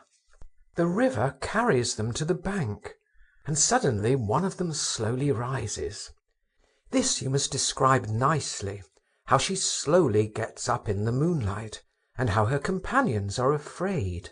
She steps over the edge of the boat, the bacchantes surround her, whirl her away into night and darkness.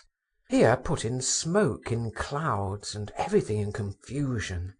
There is nothing but the sound of their shrill cry, and her wreath left lying on the bank." Zinaïda ceased. "Oh, she is in love," I thought again. "And is that all?" asked Meidanov. "That's all." "That can't be the subject of a whole poem," he observed pompously, "but I will make use of your idea for a lyrical fragment." "In the romantic style?" queried Malevsky. "Of course, in the romantic style. Byronic." "Well, to my mind, Hugo beats Byron," the young count observed negligently. "He's more interesting." "Hugo is a writer of the first class," replied Meidanov, "and my friend Tonkosheev, in his Spanish romance, El Trovador—" "Ah, is that the book with the question marks turned upside down?" Zinaïda interrupted. "Yes, that's the custom with the Spanish. I was about to observe that Tonkosheev—" "Come, you're not going to argue about classicism and romanticism again," Zinaïda interrupted him a second time. "We'd much better play—" "Forfeits?" put in Lushin. "No, forfeits are a bore. At comparisons." This game Zinaïda had invented herself. Some object was mentioned, everyone tried to compare it with something, and the one who chose the best comparison got a prize. She went up to the window. The sun was just setting. High up in the sky were large red clouds. "What are those clouds like?" questioned Zinaïda.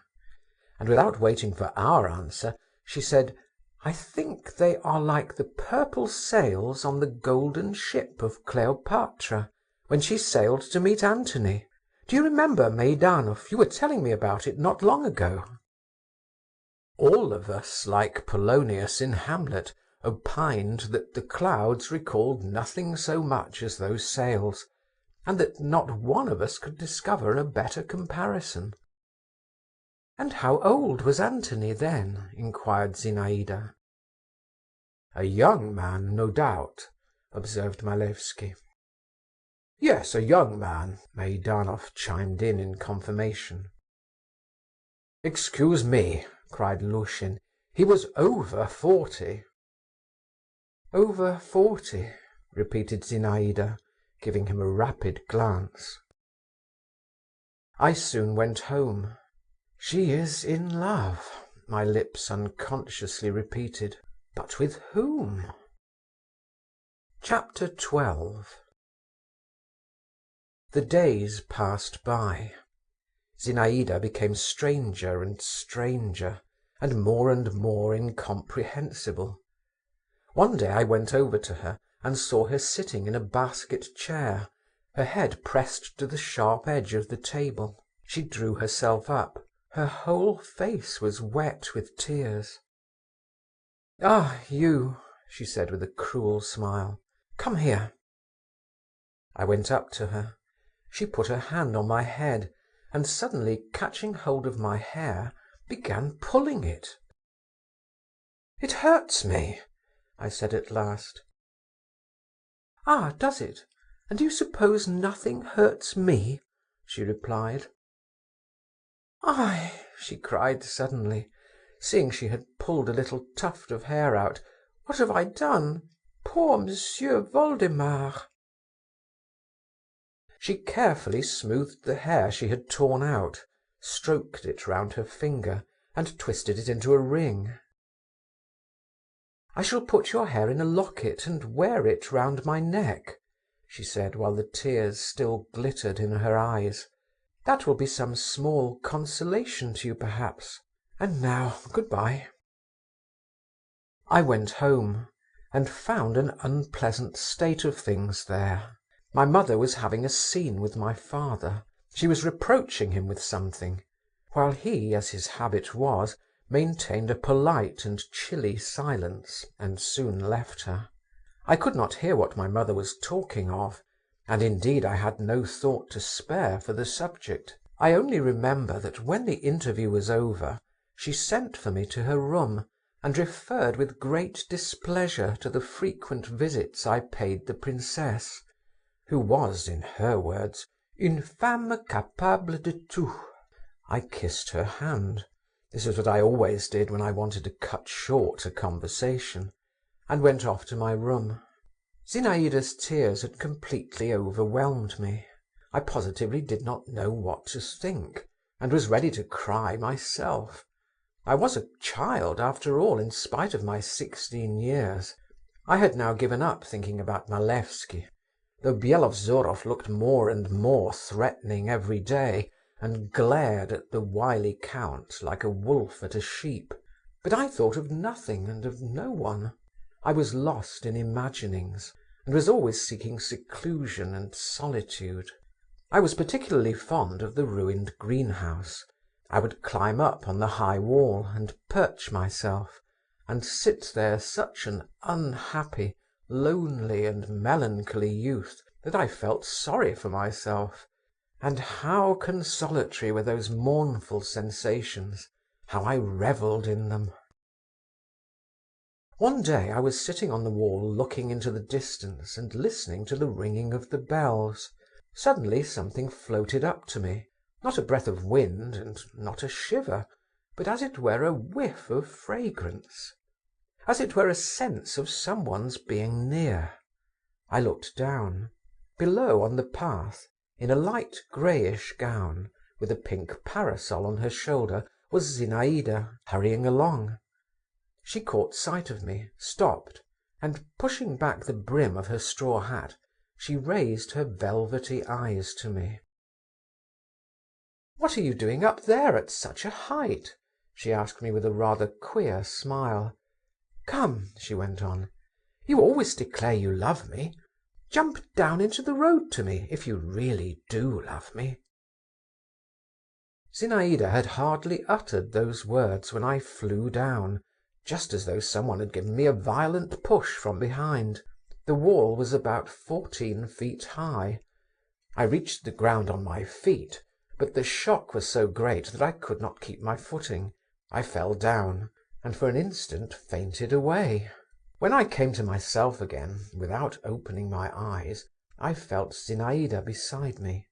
"My dear boy," she was saying, bending over me, and there was a note of alarmed tenderness in her voice. "How could you do it, dear? How could you obey? You know I love you. Get up." Her bosom was heaving close to me, her hands were caressing my head, and suddenly, what were my emotions at that moment, her soft fresh lips began covering my face with kisses. They touched my lips, but then Zinaïda probably guessed by the expression of my face that I had regained consciousness, though I still kept my eyes closed, and rising rapidly to her feet, she said, "Come, get up, naughty boy, silly! Why are you lying in the dust?" I got up. "Give me my parasol," said Zinaïda. "I threw it down somewhere, and don't stare at me like that. What ridiculous nonsense! You're not hurt, are you? Stung by the nettles, I dare say. Don't stare at me, I tell you." "But he doesn't understand, he doesn't answer," she added as though to herself. "Go home, M'sieu Voldemar, brush yourself, and don't dare to follow me, or I shall be angry, and never again." She did not finish her sentence, but walked rapidly away, while I sat down by the side of the road. My legs would not support me. The nettles had stung my hands, my back ached, and my head was giddy. But the feeling of rapture I experienced then has never come a second time in my life. It turned to a sweet ache in all my limbs, and found expression at last in joyful hops and skips and shouts. Yes, I was still a child. Chapter 13. I was so proud and light-hearted all that day. I so vividly retained on my face the feeling of Zinaïda's kisses. With such a shudder of delight I recalled every word she had uttered. I so hugged my unexpected happiness that I felt positively afraid, positively unwilling to see her who had given rise to these new sensations. It seemed to me that now I could ask nothing more of fate, that now I ought to go and draw a deep last sigh and die.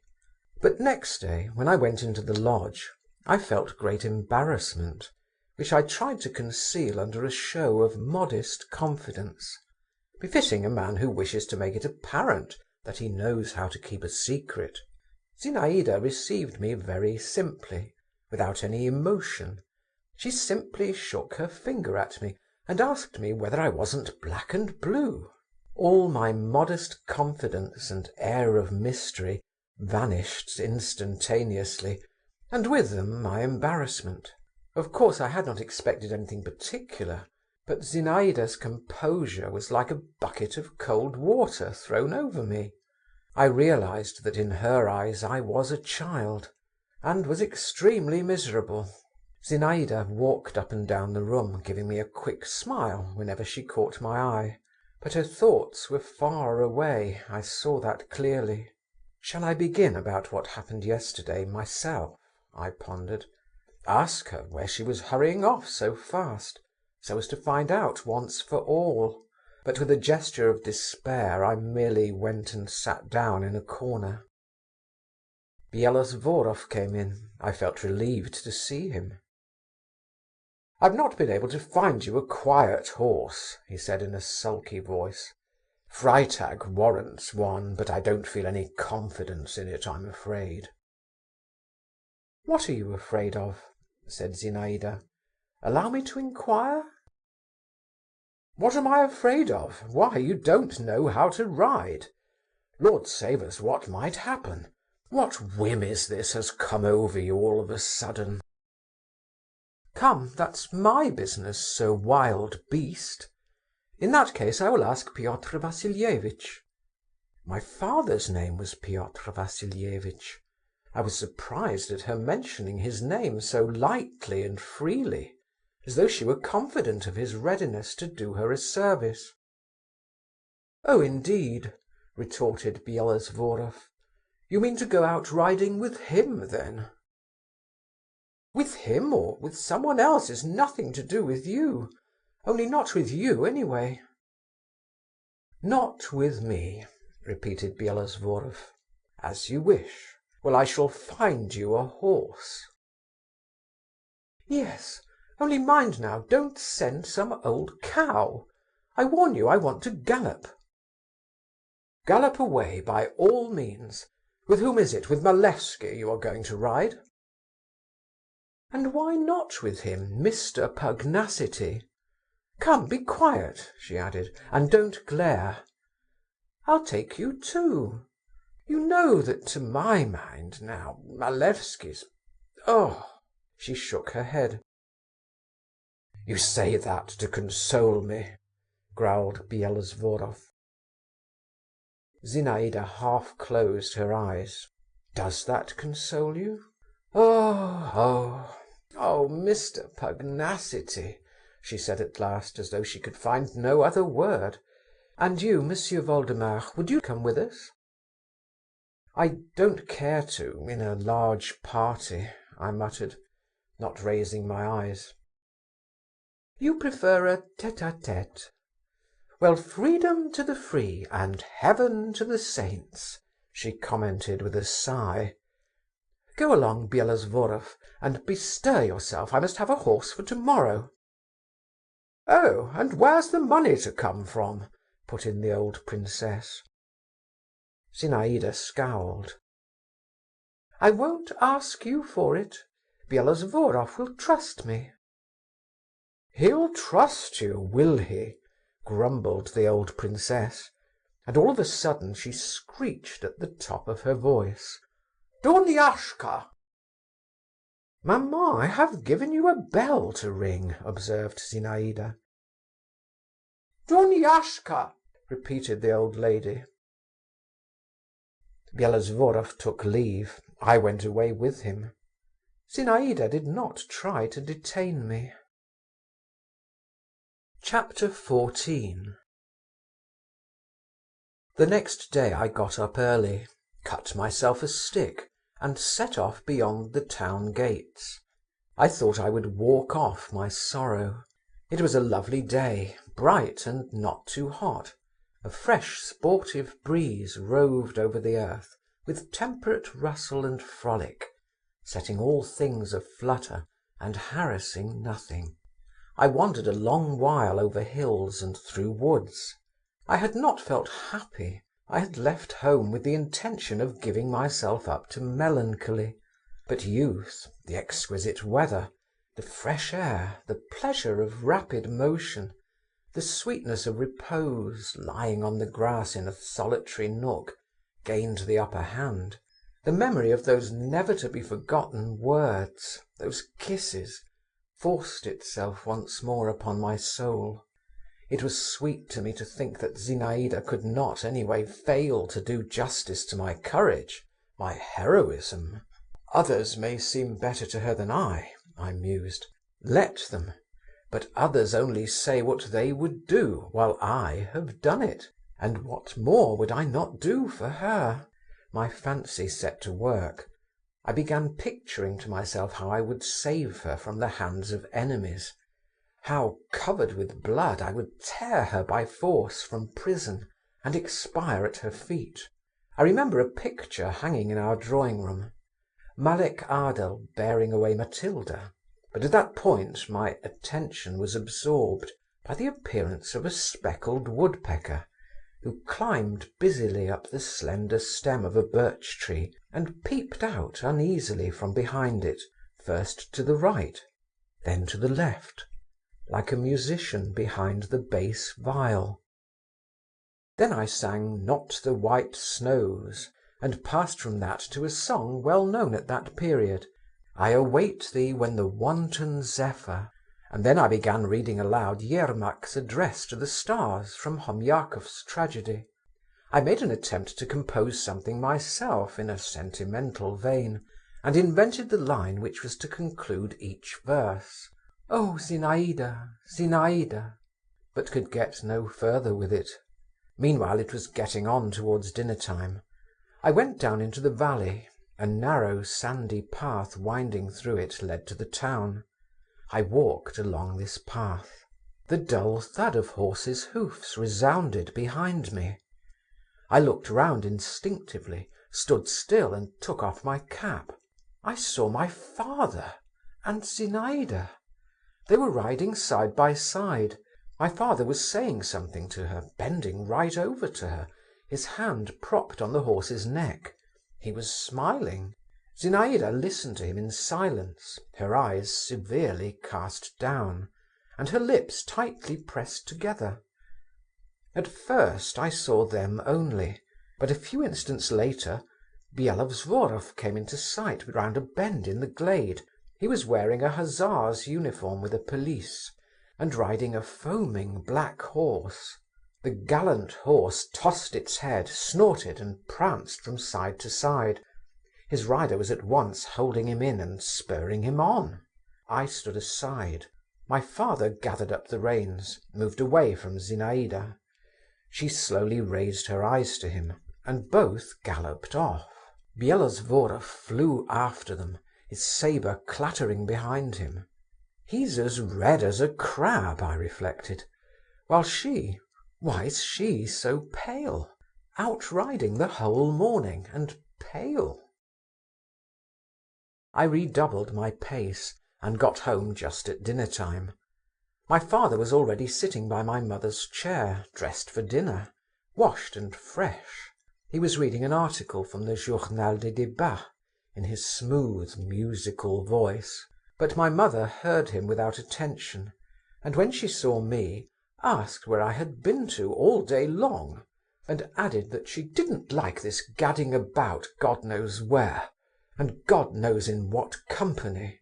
But I have been walking alone, I was on the point of replying, but I looked at my father, and for some reason or other held my peace. Chapter 15. For the next 5 or 6 days I hardly saw Zinaïda. She said she was ill, which did not, however, prevent the usual visitors from calling at the lodge, to pay, as they expressed it, their duty. All that is except Meidanov, who promptly grew dejected and sulky when he had not an opportunity of being enthusiastic. Byelovzorov sat sullen and red-faced in a corner, buttoned up to the throat. On the refined face of Malevsky there flickered continually an evil smile. He had really fallen into disfavour with Zinaïda, and waited with special assiduity on the old princess, and even went with her in a hired coach to call on the Governor-General. This expedition turned out unsuccessful, however, and even led to an unpleasant experience for Malevsky. He was reminded of some scandal to do with certain officers of the engineers, and was forced in his explanations to plead his youth and inexperience at the time. Lushin came twice a day, but did not stay long. I was rather afraid of him after our last unreserved conversation, and at the same time felt a genuine attraction to him. He went a walk with me one day in the Neskutchny gardens, was very good-natured and nice, told me the names and properties of various plants and flowers, and suddenly, apropos of nothing at all, cried, hitting himself on his forehead, "And I, poor fool, thought her a flirt. It's clear self-sacrifice is sweet for some people." "What do you mean by that?" I inquired. "I don't mean to tell you anything," Lushin replied abruptly. Zinaïda avoided me. My presence, I could not help noticing it, affected her disagreeably. She involuntarily turned away from me. Involuntarily, that was what was so bitter, that was what crushed me. But there was no help for it, and I tried not to cross her path, and only to watch her from a distance, in which I was not always successful. As before, something incomprehensible was happening to her. Her face was different. She was different altogether. I was specially struck by the change that had taken place in her one warm, still evening. I was sitting on a low garden bench under a spreading elder bush. I was fond of that nook. I could see from there the window of Zinaïda's room. I sat there. Over my head a little bird was busily hopping about in the darkness of the leaves. A grey cat, stretching herself at full length, crept warily about the garden, and the first beetles were heavily droning in the air, which was still clear, though it was not light. I sat and gazed at the window, and waited to see if it would open. It did open, and Zinaïda appeared at it. She had on a white dress, and she herself, her face, shoulders, and arms, were pale to whiteness. She stayed a long while without moving, and looked out straight before her from under her knitted brows. I had never known such a look on her. Then she clasped her hands tightly, raised them to her lips, to her forehead, and suddenly pulling her fingers apart, she pushed back her hair behind her ears, tossed it, and with a sort of determination nodded her head, and slammed to the window. 3 days later she met me in the garden. I was turning away, but she stopped me of herself. "Give me your arm," she said to me with her old affectionateness. "It's a long while since we have had a talk together." I stole a look at her. Her eyes were full of a soft light, and her face seemed as it were smiling through a mist. "Are you still not well?" I asked her. "No, that's all over now," she answered, and she picked a small red rose. "I am a little tired, but that too will pass off." "And will you be as you used to be again?" I asked.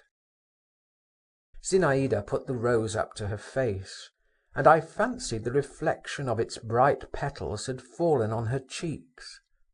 "Why, am I changed?" she questioned me. "Yes, you are changed," I answered in a low voice. "I have been cold to you, I know," began Zinaïda, "but you mustn't pay attention to that. I couldn't help it. Come, why talk about it?" "You don't want me to love you, that's what it is," I cried gloomily, in an involuntary outburst. "No, love me, but not as you did." "How then?" "Let us be friends. Come now." Zinaïda gave me the rose to smell. "Listen, you know I'm much older than you. I might be your aunt, really. Well, not your aunt, but an older sister. And you—" "You think me a child," I interrupted. "Well, yes, a child, but a dear, good, clever one, whom I love very much. Do you know what? From this day forth I confer on you the rank of page to me. And don't you forget that pages have to keep close to their ladies. Here is the token of your new dignity," she added, sticking the rose in the buttonhole of my jacket. "The token of my favour." "I once received other favours from you," I muttered. "Ah," commented Zinaïda, and she gave me a sidelong look. "What a memory he has! Well, I'm quite ready now." And stooping to me, she imprinted on my forehead a pure, tranquil kiss. I only looked at her while she turned away, and saying, "Follow me, my page," went into the lodge. I followed her, all in amazement. Can this gentle, reasonable girl, I thought, be the Zinaïda I used to know? I fancied her very walk was quieter, her whole figure statelier and more graceful. And mercy, with what fresh force love burned within me. Chapter 16. After dinner the usual party assembled again at the lodge, and the young princess came out to them. All were there in full force, just as on that first evening which I never forgot. Even Nirmatsky had limped to see her. Meidanov came this time earliest of all. He brought some new verses. The games of forfeits began again, but without the strange pranks, the practical jokes and noise. The gypsy element had vanished. Zinaïda gave a different tone to the proceedings. I sat beside her by virtue of my office as page. Among other things, she proposed that anyone who had to pay a forfeit should tell his dream. But this was not successful.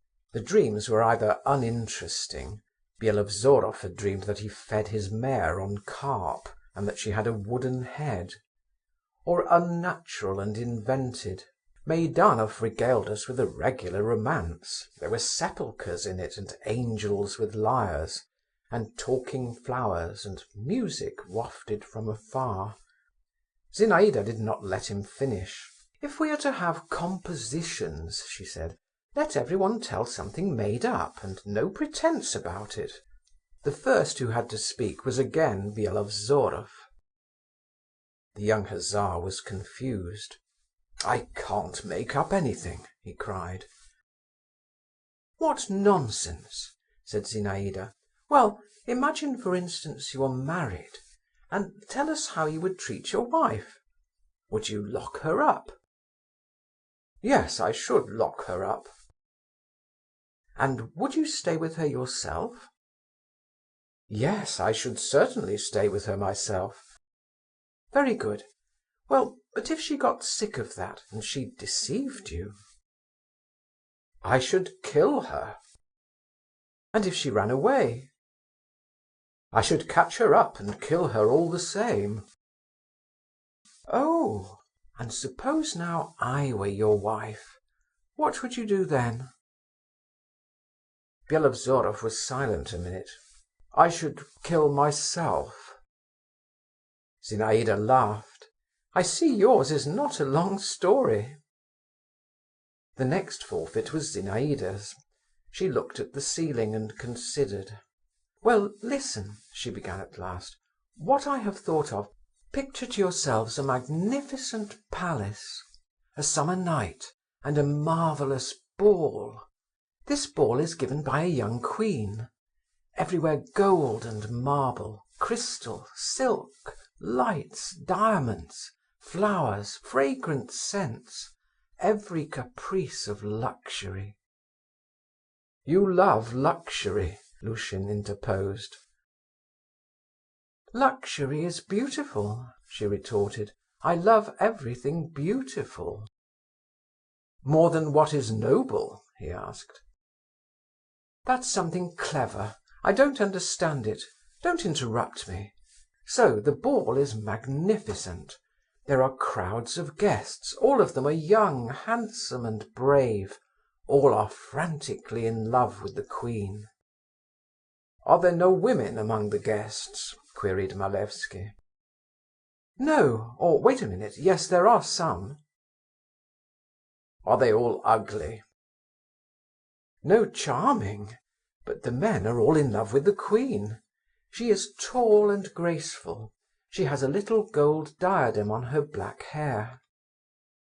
I looked at Zinaïda, and at that instant she seemed to me so much above all of us. There was such bright intelligence, and such power about her unruffled brows, that I thought, you are that queen. "They all throng about her," Zinaïda went on, "and all lavish the most flattering speeches upon her." "And she likes flattery?" Lushin queried. "What an intolerable person! He keeps interrupting. Who doesn't like flattery?" "One more last question," observed Malevsky. "Has the queen a husband?" "I hadn't thought about that. No, why should she have a husband?" "To be sure," assented Malevsky. "Why should she have a husband?" "Silence!" cried Meidanov in French, which he spoke very badly. "Merci!" Zinaïda said to him. And so the queen hears their speeches, and hears the music, but does not look at one of the guests. 6 windows are open from top to bottom, from floor to ceiling, and beyond them is a dark sky with big stars, a dark garden with big trees.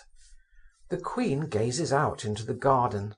Out there among the trees is a fountain. It is white in the darkness, and rises up tall, tall as an apparition. The queen hears, through the talk and the music, the soft splash of its waters. She gazes and thinks, you are all, gentlemen, noble, clever, and rich. You crowd round me.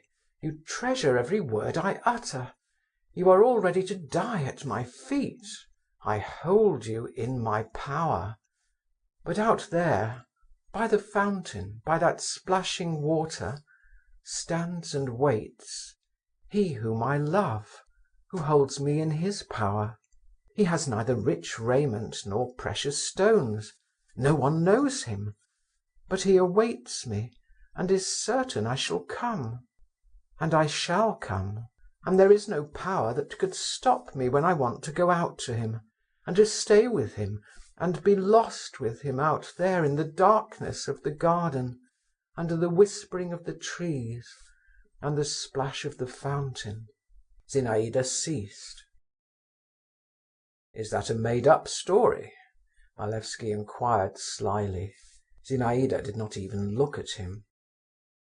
"And what should we have done, gentlemen," Lushin began suddenly, "if we had been among the guests, and had known of the lucky fellow at the fountain?" Stop a minute," interposed Zinaïda. "I will tell you myself what each of you would have done. You, Byelovzorov, would have challenged him to a duel. You, Meidanov, would have written an epigram on him. No, though, you can't write epigrams. You would have made up a long poem on him in the style of Barbier, and would have inserted your production in the Telegraph. You, Nirmatsky, would have borrowed... No, you would have lent him money at high interest. You, doctor..." She stopped. "There, I really don't know what you would have done." "In the capacity of court physician," answered Lushin, "I would have advised the queen not to give balls when she was not in the humour for entertaining her guests." "Perhaps you would have been right. And you, Count?" "And I," repeated Malevsky with his evil smile. "You would offer him a poisoned sweetmeat." Malevsky's face changed slightly, and assumed for an instant a Jewish expression, but he laughed directly. "And as for you, Voldemar," Zinaïda went on, "but that's enough, though. Let us play another game." "Monsieur Voldemar, as the queen's page, would have held up her train when she ran into the garden," Malevsky remarked malignantly. I was crimson with anger, but Zinaïda hurriedly laid a hand on my shoulder, and getting up, said in a rather shaky voice: "I have never given your excellency the right to be rude, and therefore I will ask you to leave us." She pointed to the door. "Upon my word, princess," muttered Malevsky, and he turned quite pale. "The princess is right," cried Byelovzorov, and he too rose. "Good God, I'd not the least idea," Malevsky went on. "In my words there was nothing, I think, that could... I had no notion of offending you.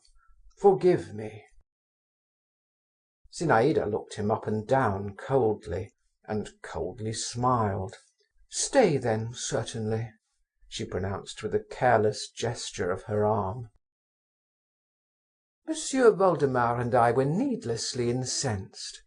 It is your pleasure to sting. May it do you good."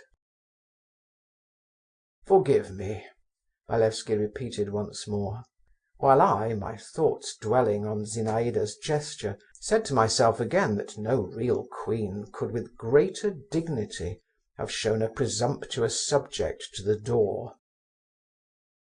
The game of forfeits went on for a short time after this little scene. Everyone felt rather ill at ease, as from another, not quite definite, but oppressive feeling. No one spoke of it, but everyone was conscious of it in himself and in his neighbour. Meidanov read us his verses. "He wants to show how good he is now," Lushin whispered to me. We soon broke up. A mood of reverie seemed to have come upon Zinaïda. The old princess sent word that she had a headache. Nirmatsky began to complain of his rheumatism. I could not for a long while get to sleep. I had been impressed by Zinaïda's story. Can there have been a hint in it? I asked myself. And at whom and at what was she hinting? And if there really is anything to hint at, how is one to make up one's mind? No, no, it can't be, I whispered, turning over from one hot cheek onto the other. But I remembered the expression of Zinaïda's face during her story.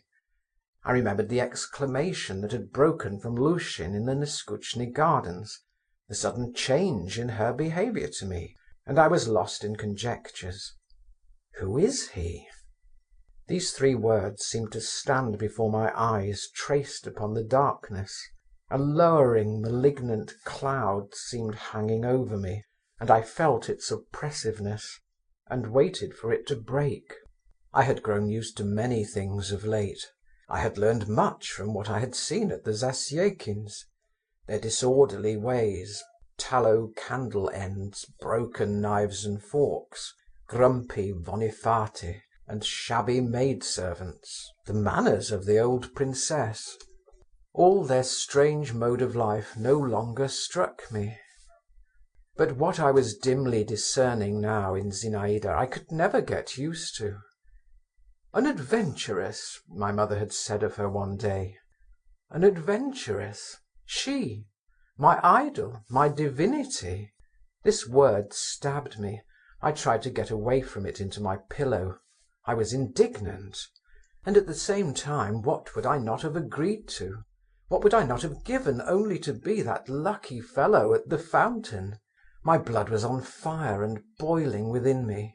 The garden, the fountain, I mused. I will go into the garden. I dressed quickly and slipped out of the house. The night was dark, the trees scarcely whispered. A soft, chill air breathed down from the sky. A smell of fennel trailed across from the kitchen garden. I went through all the walks. The light sound of my own footsteps at once confused and emboldened me. I stood still, waited, and heard my heart beating fast and loudly. At last I went up to the fence and leaned against the thin bar. Suddenly, or was it my fancy, a woman's figure flashed by a few paces from me. I strained my eyes eagerly into the darkness. I held my breath. What was that? Did I hear steps, or was it my heart beating again? Who is here? I faltered, hardly audibly. What was that again? A smothered laugh, or a rustling in the leaves, or a sigh just at my ear? I felt afraid. Who is here? I repeated still more softly. The air blew in a gust for an instant. A streak of fire flashed across the sky. It was a star falling. Zinaïda! I wanted to call, but the word died away on my lips. And all at once everything became profoundly still around, as is often the case in the middle of the night. Even the grasshoppers ceased their churr in the trees. Only a window rattled somewhere. I stood and stood, and then went back to my room, to my chilled bed. I felt a strange sensation, as though I had gone to a tryst and had been left lonely, and had passed close by another's happiness. Chapter 17. The following day I only had a passing glimpse of Zinaïda. She was driving somewhere with the old princess in a cab. But I saw Lushin, who, however, barely vouchsafed me a greeting, and Malevsky. The young count grinned and began affably talking to me. Of all those who visited at the lodge, he alone had succeeded in forcing his way into our house, and had favourably impressed my mother. My father did not take to him, and treated him with a civility almost insulting. "Ah, Monsieur le Page," began Malevsky, "delighted to meet you. What is your lovely queen doing?" His fresh, handsome face was so detestable to me at that moment, and he looked at me with such contemptuous amusement, that I did not answer him at all. "Are you still angry?" he went on. "You've no reason to be. It wasn't I who called you a page, you know, and pages attend queens especially. But allow me to remark that you perform your duties very badly. How so? Pages ought to be inseparable from their mistresses. Pages ought to know everything they do. They ought, indeed, to watch over them," he added, lowering his voice, "day and night."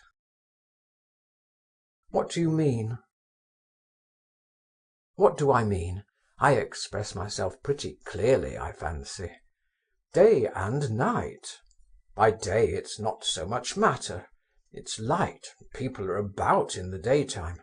But by night, then look out for misfortune. I advise you not to sleep at nights and to watch. Watch with all your energies. You remember, in the garden, by night, at the fountain. That's where there's need to look out. You will thank me." Malevsky laughed and turned his back on me. He most likely attached no great importance to what he had said to me. He had a reputation for mystifying, and was noted for his power of taking people in at masquerades, which was greatly augmented by the almost unconscious falsity in which his whole nature was steeped. He only wanted to tease me, but every word he uttered was a poison that ran through my veins. The blood rushed to my head. "Ah, so that's it," I said to myself. "Good.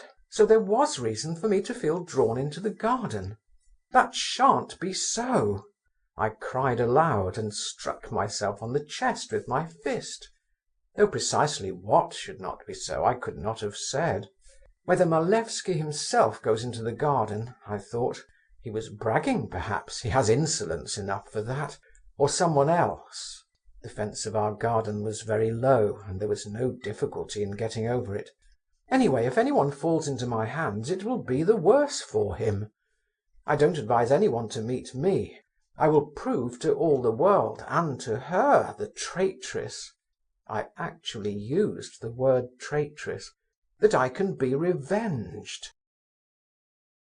I returned to my own room, took out of the writing table an English knife I had recently bought, felt its sharp edge, and knitting my brows with an air of cold and concentrated determination, thrust it into my pocket, as though doing such deeds was nothing out of the way for me, and not the first time.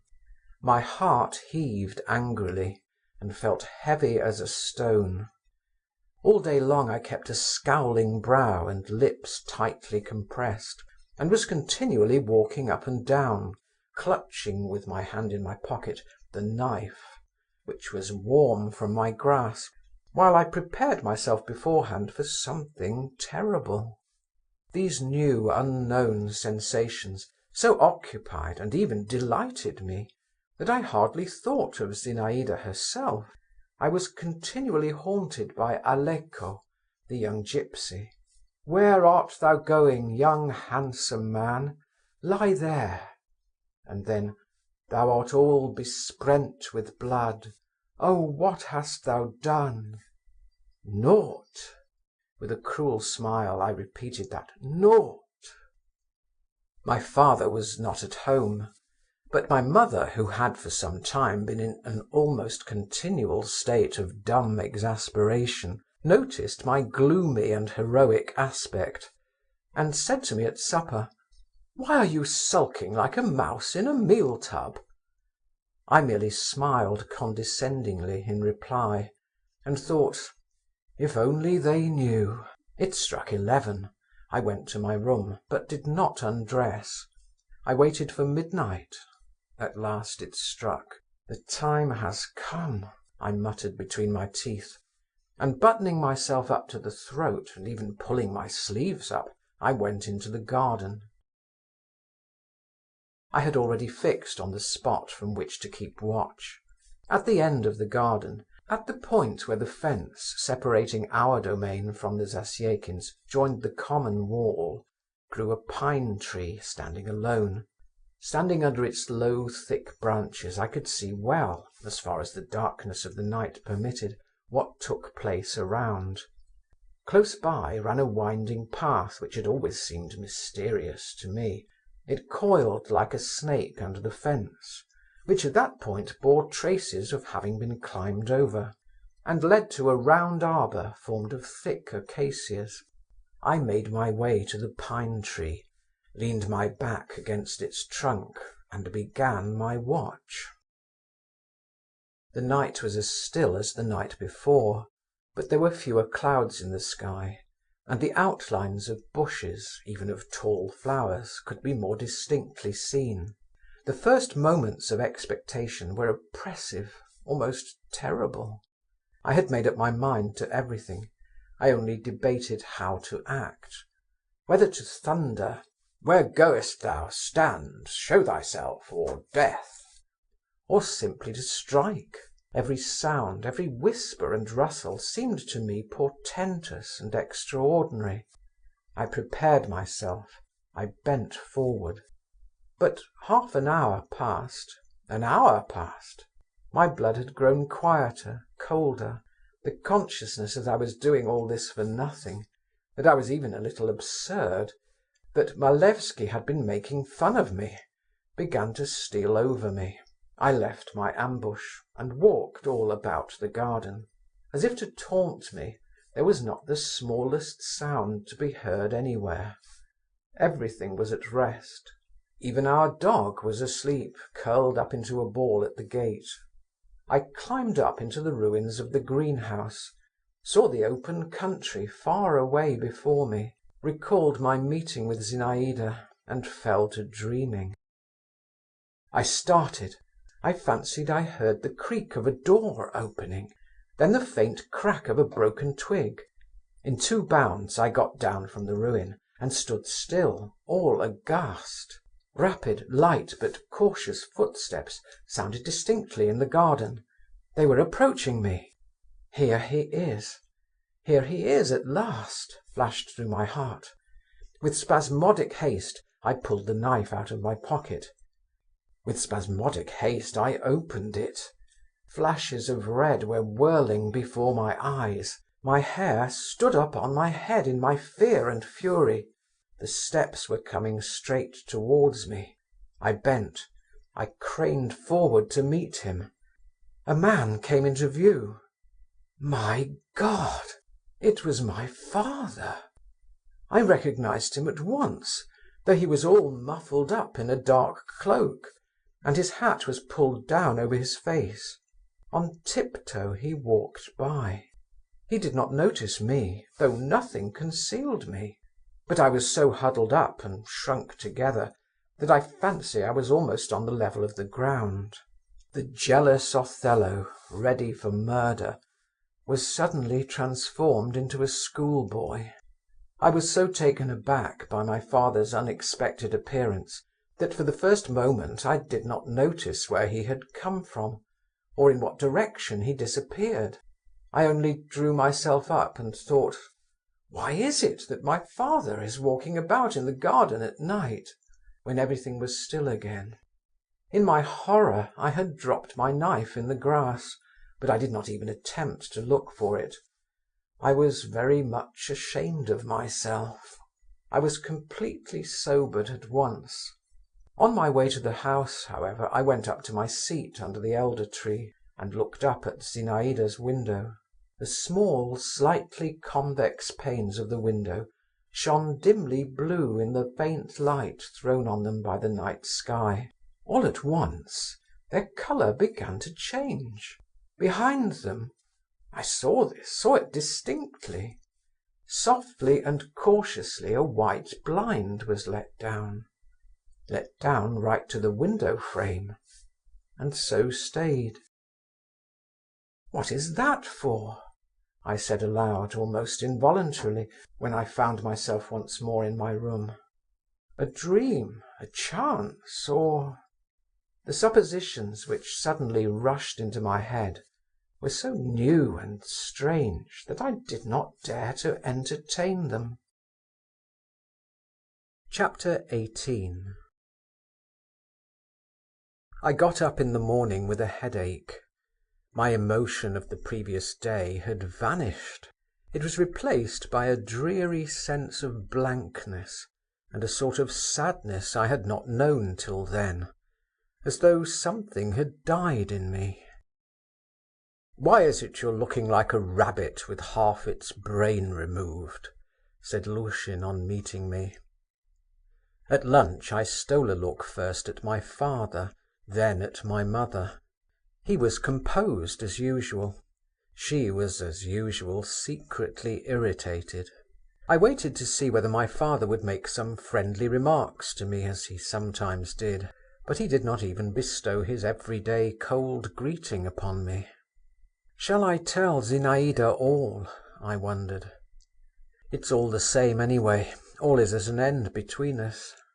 I went to see her, but told her nothing, and indeed I could not even have managed to get a talk with her if I had wanted to.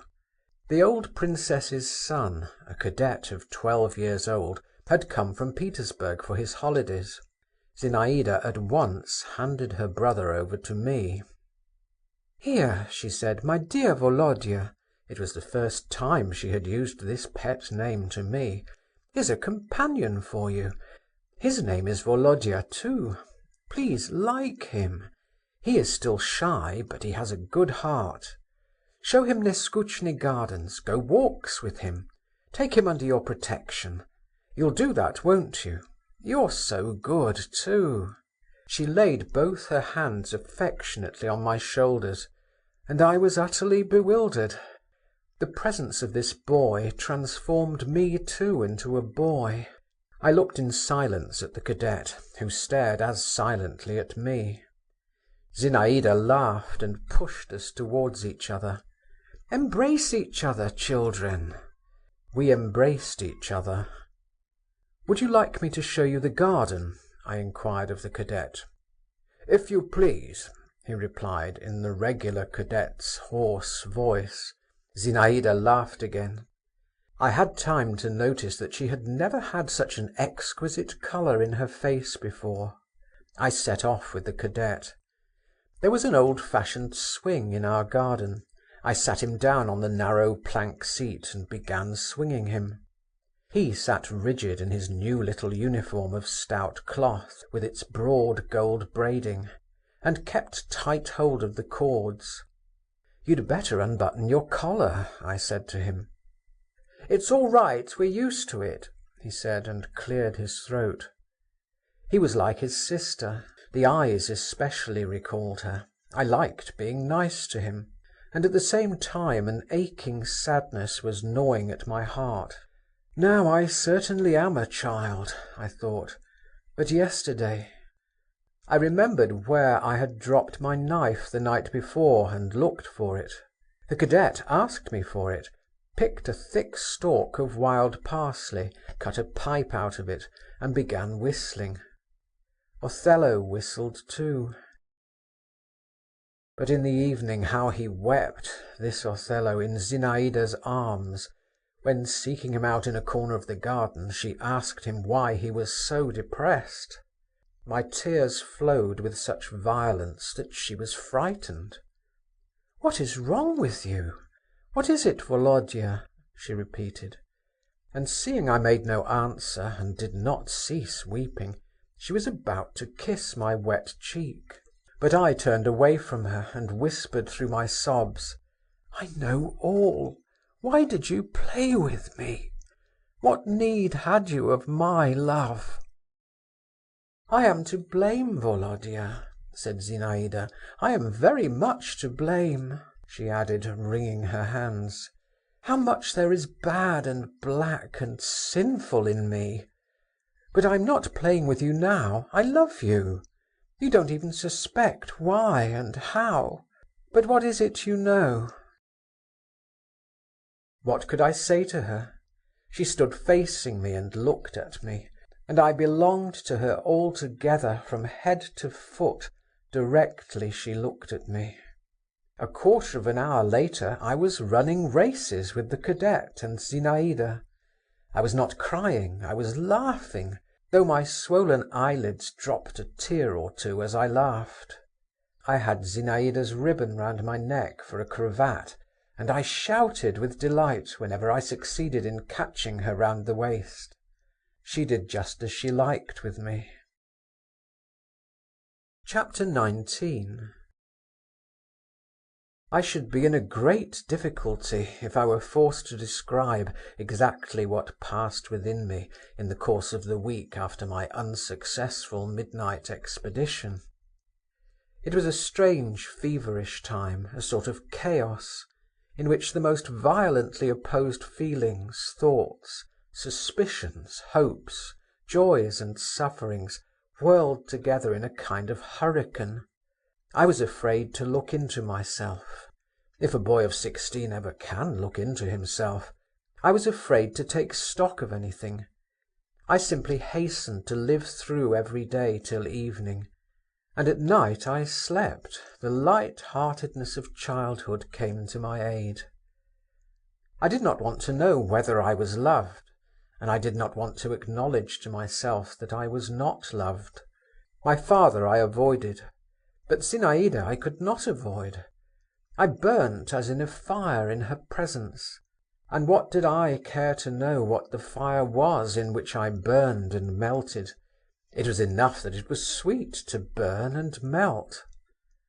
I gave myself up to all my passing sensations, and cheated myself, turning away from memories and shutting my eyes to what I foreboded before me. This weakness would not most likely have lasted long in any case. A thunderbolt cut it all short in a moment and flung me into a new track altogether. Coming in one day to dinner from a rather long walk, I learnt with amazement that I was to dine alone, that my father had gone away, and my mother was unwell, did not want any dinner, and had shut herself up in her bedroom. From the faces of the footmen, I surmised that something extraordinary had taken place. I did not dare to cross-examine them, but I had a friend in the young waiter, Philippe, who was passionately fond of poetry and a performer on the guitar. I addressed myself to him.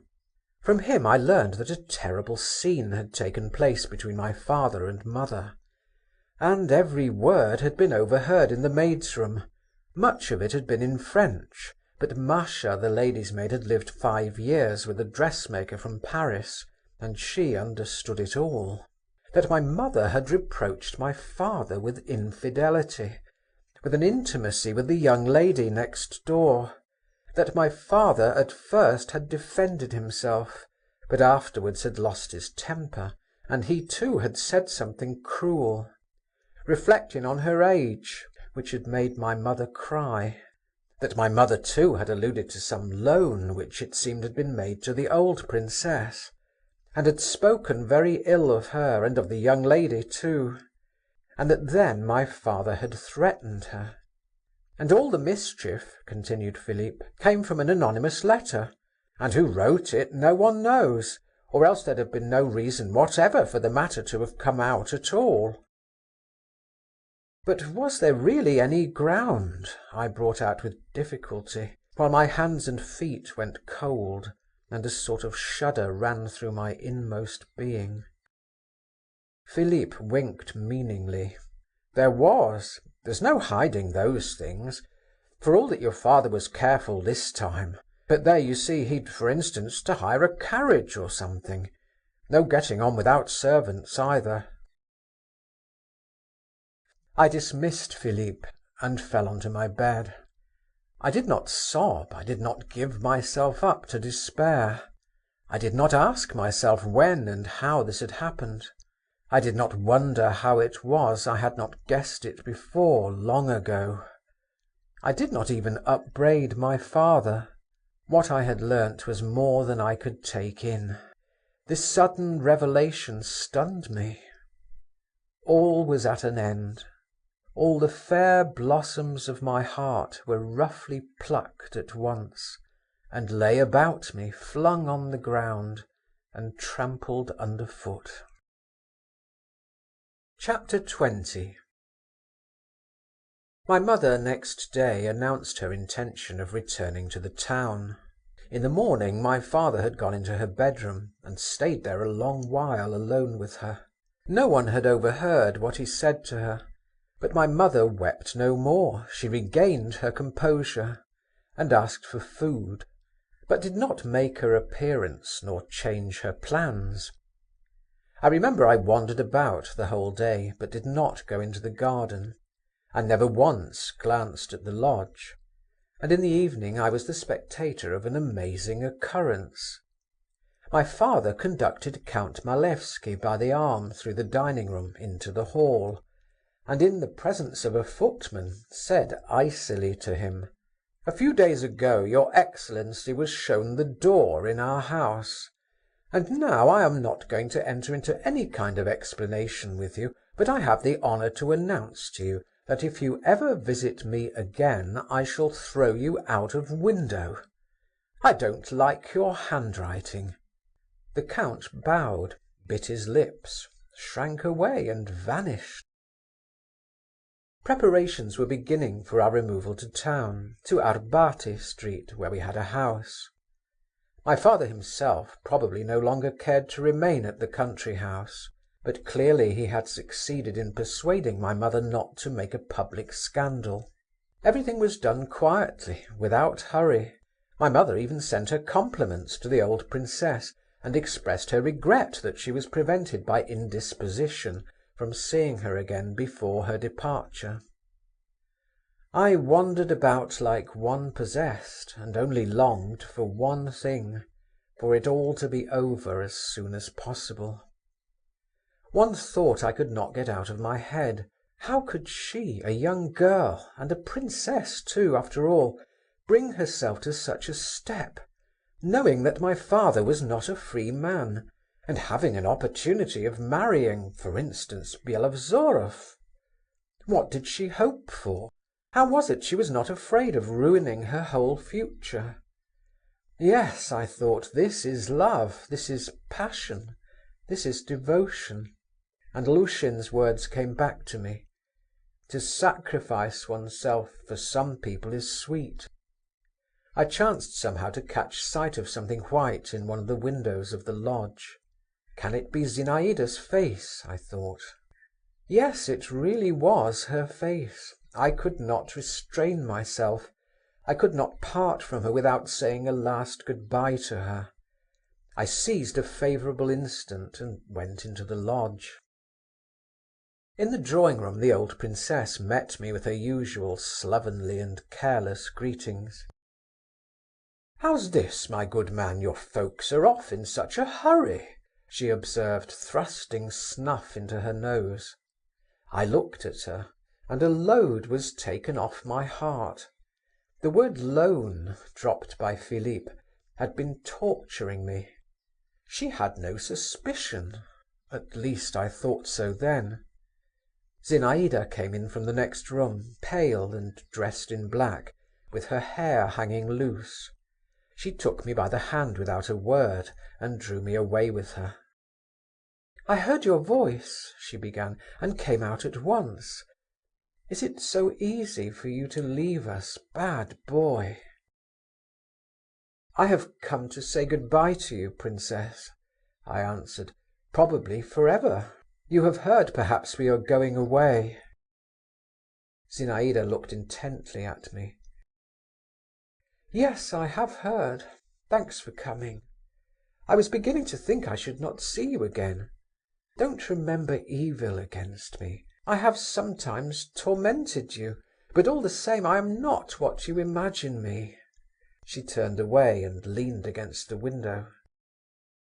"Really, I am not like that. I know you have a bad opinion of me." "I?" "Yes, you. You. I repeated mournfully, and my heart throbbed as of old under the influence of her overpowering, indescribable fascination.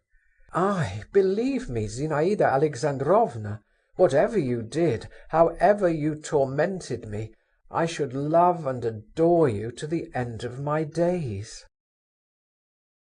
She turned with a rapid motion to me, and flinging wide her arms embraced my head, and gave me a warm and passionate kiss. God knows whom that long farewell kiss was seeking, but I eagerly tasted its sweetness. I knew that it would never be repeated. "Good-bye, good-bye," I kept saying. She tore herself away and went out, and I went away. I cannot describe the emotion with which I went away. I should not wish it ever to come again, but I should think myself unfortunate had I never experienced such an emotion. We went back to town. I did not quickly shake off the past. I did not quickly get to work. My wound slowly began to heal. But I had no ill feeling against my father. On the contrary, he had, as it were, gained in my eyes. Let psychologists explain the contradiction as best they can. One day I was walking along a boulevard, and to my indescribable delight I came across Lushin. I liked him for his straightforward and unaffected character, and besides he was dear to me for the sake of the memories he aroused in me. I rushed up to him. "Ah," he said, knitting his brows, "so it's you, young man. Let me have a look at you. You're still as yellow as ever, but yet there's not the same nonsense in your eyes. You look like a man, not a lapdog. That's good. Well, what are you doing? Working?" I gave a sigh. I did not like to tell a lie, while I was ashamed to tell the truth. "Well, never mind," Lushin went on. "Don't be shy. The great thing is to lead a normal life and not be the slave of your passions. What do you get if not? Wherever you are carried by the tide. It's all a bad lookout. A man must stand on his own feet if he can get nothing but a rock to stand on. Here, I've got a cough. And Byelovzorov, have you heard anything of him?" "No, what is it?" "He's lost, and no news of him. They say he's gone away to the Caucasus. A lesson to you, young man, and it's all from not knowing how to part in time, to break out of the net. You seem to have got off very well. Mind you don't fall into the same snare again. Good-bye." I shan't, I thought. I shan't see her again. But I was destined to see Zinaïda once more. Chapter 21. My father used every day to ride out on horseback. He had a splendid English mare, a chestnut piebald, with a long slender neck and long legs, an inexhaustible and vicious beast. Her name was Electric. No one could ride her except my father. One day he came up to me in a good humour, a frame of mind in which I had not seen him for a long while.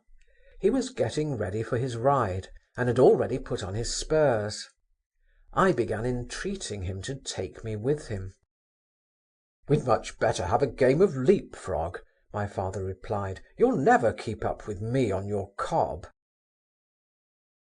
"Yes, I will. I'll put on spurs too." "All right, come along then." We set off. I had a shaggy black horse, strong and fairly spirited. It is true it had to gallop its utmost when Electric went at full trot.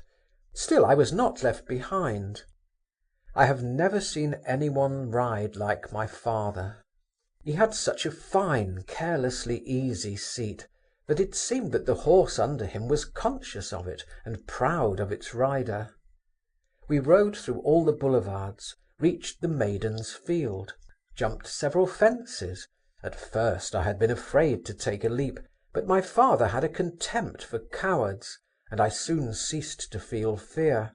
Twice crossed the river Moskva, and I was under the impression that we were on our way home, especially as my father, of his own accord, observed that my horse was tired, when suddenly he turned off away from me at the Crimean ford, and galloped along the river bank. I rode after him.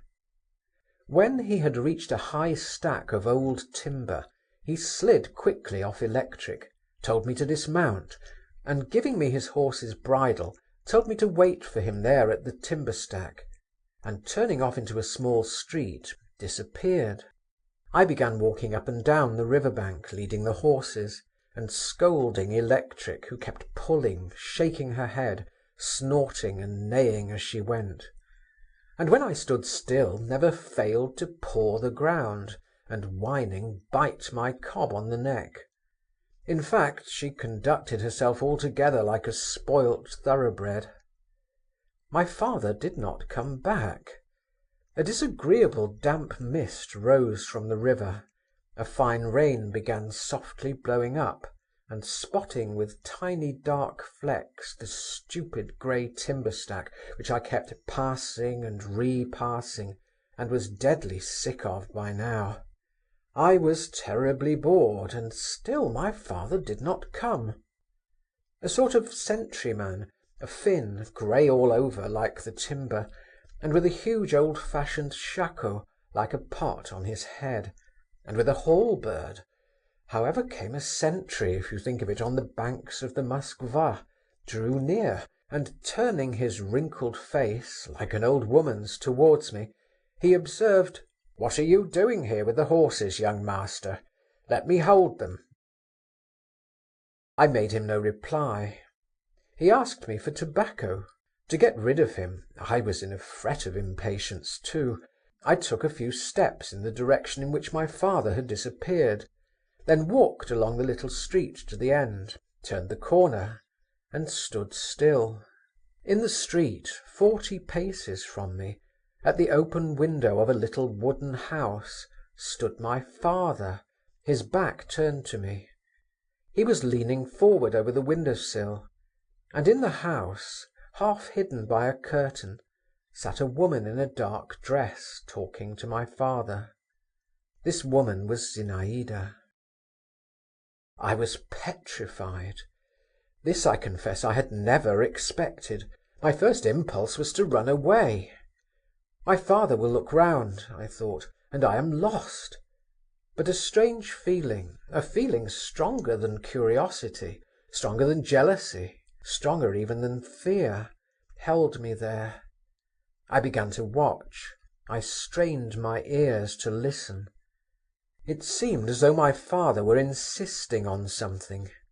Zinaïda would not consent. I seemed to see her face now, mournful, serious, lovely, and with an inexpressible impress of devotion, grief, love, and a sort of despair. I can find no other word for it. She uttered monosyllables, not raising her eyes, simply smiling, submissively, but without yielding. By that smile alone I should have known my Zinaïda of old days. My father shrugged his shoulders and straightened his hat on his head, which was always a sign of impatience with him. Then I caught the words, "Vous devez vous séparer de cette—" Zinaïda sat up and stretched out her arm. Suddenly, before my very eyes, the impossible happened. My father suddenly lifted the whip, with which he had been switching the dust off his coat, and I heard a sharp blow on that arm, bare to the elbow. I could scarcely restrain myself from crying out, while Zinaïda shuddered, looked without a word at my father, and slowly raising her arm to her lips, kissed the streak of red upon it. My father flung away the whip, and running quickly up the steps, dashed into the house. Zinaïda turned round, and with outstretched arms and downcast head, she too moved away from the window. My heart sinking with panic, with a sort of awestruck horror, I rushed back, and running down the lane, almost letting go my hold of Electric, went back to the bank of the river. I could not think clearly of anything. I knew that my cold and reserved father was sometimes seized by fits of fury, and all the same I could never comprehend what I had just seen. But I felt at the time that however long I lived I could never forget the gesture, the glance, the smile of Zinaïda, that her image, this image so suddenly presented to me, was imprinted for ever on my memory. I stared vacantly at the river, and never noticed that my tears were streaming. She is beaten, I was thinking. Beaten, beaten. "Hullo, what are you doing? Give me the mare," I heard my father's voice saying behind me. Mechanically I gave him the bridle. He leapt onto electric. The mare, chill with standing, reared on her haunches, and leapt 10 feet away. But my father soon subdued her. He drove the spurs into her side and gave her a blow on the neck with his fist. "Ah, I've no whip," he muttered. I remembered the swish and fall of the whip heard so short a time before, and shuddered. "Where did you put it?" I asked my father after a brief pause. My father made no answer and galloped on ahead. I overtook him. I felt that I must see his face. "Were you bored waiting for me?" he muttered through his teeth. "A little. Where did you drop your whip?" I asked again. My father glanced quickly at me. "I didn't drop it," he replied. "I threw it away." He sank into thought and dropped his head. And then, for the first and almost for the last time, I saw how much tenderness and pity his stern features were capable of expressing. He galloped on again, and this time I could not overtake him. I got home a quarter of an hour after him. "That's love," I said to myself again, as I sat at night before my writing table, on which books and papers had begun to make their appearance. "That's passion. To think of not revolting, of bearing a blow from anyone whatever, even the dearest hand. But it seems one can if one loves, while I imagined." I had grown much older during the last month, and my love, with all its transports and sufferings, struck me myself as something small and childish and pitiful beside this other unimagined something, which I could hardly fully grasp, and which frightened me like an unknown, beautiful but menacing face, which one strives in vain to make out clearly in the half-darkness. A strange and fearful dream came to me that same night. I dreamed I went into a low, dark room. My father was standing with a whip in his hand, stamping with anger. In the corner crouched Zinaïda, and not on her arm but on her forehead was a stripe of red, while behind them both towered Bielosvoroff, covered with blood. He opened his white lips and wrathfully threatened my father. 2 months later I entered the university, and within 6 months my father died of a stroke in Petersburg, where he had just moved with my mother and me.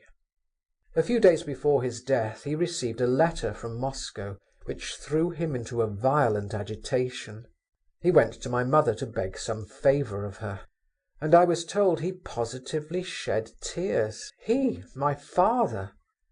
On the very morning of the day when he was stricken down, he had begun a letter to me in French. "My son," he wrote to me, "fear the love of woman. Fear that bliss, that poison." After his death my mother sent a considerable sum of money to Moscow. Chapter 22. 4 years passed. I had just left the university, and did not know exactly what to do with myself, at what door to knock. I was hanging about for a time with nothing to do. One fine evening I met Meidanov at the theatre. He had got married, and had entered the civil service. But I found no change in him. He fell into ecstasies in just the same superfluous way, and just as suddenly grew depressed again. "You know," he told me among other things, "Madame Dolsky's here." "What Madame Dolsky?" "Can you have forgotten her? The young Princess Zasyekin, whom we were all in love with, and you too. Do you remember at the country house near Neskutchny Gardens?" "She married a Dolsky?" "Yes." "And is she here in the theatre?" "No, but she's in Petersburg.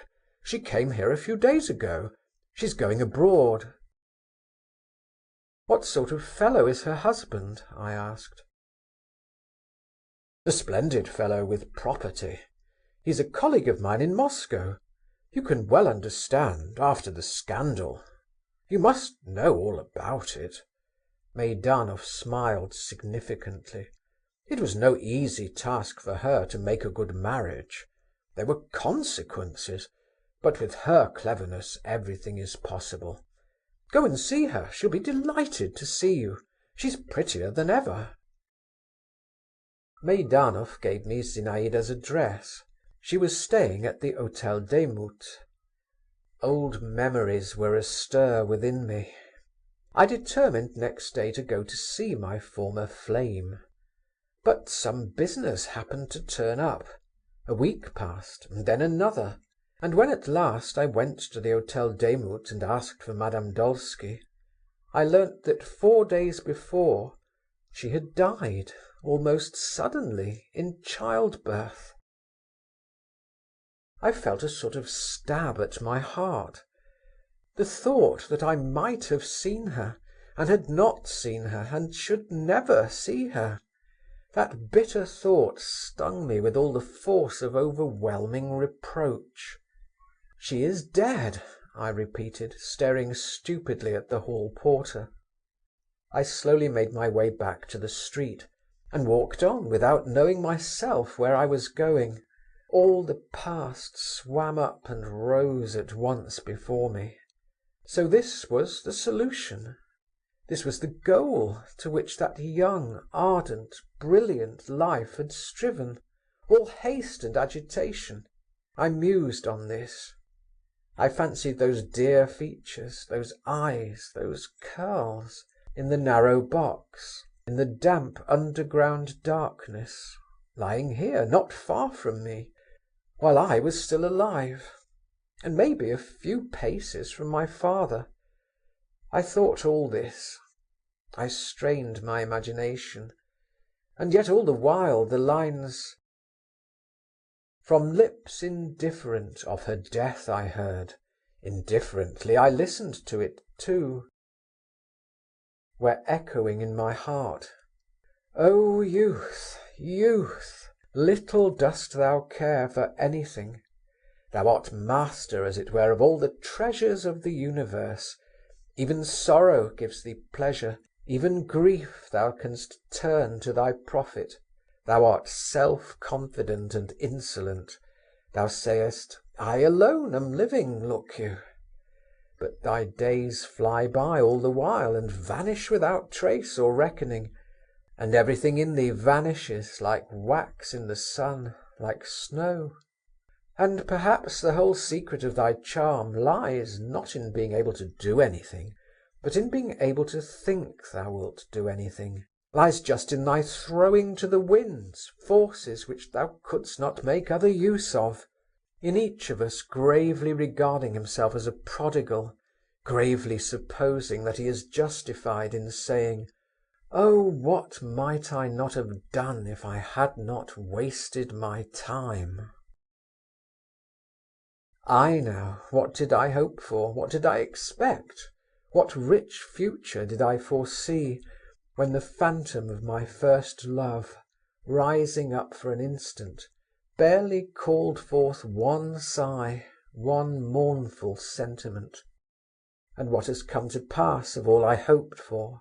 And now, when the shades of evening begin to steal over my life, what have I left fresher, more precious than the memories of the storm, so soon over, of early morning, of spring?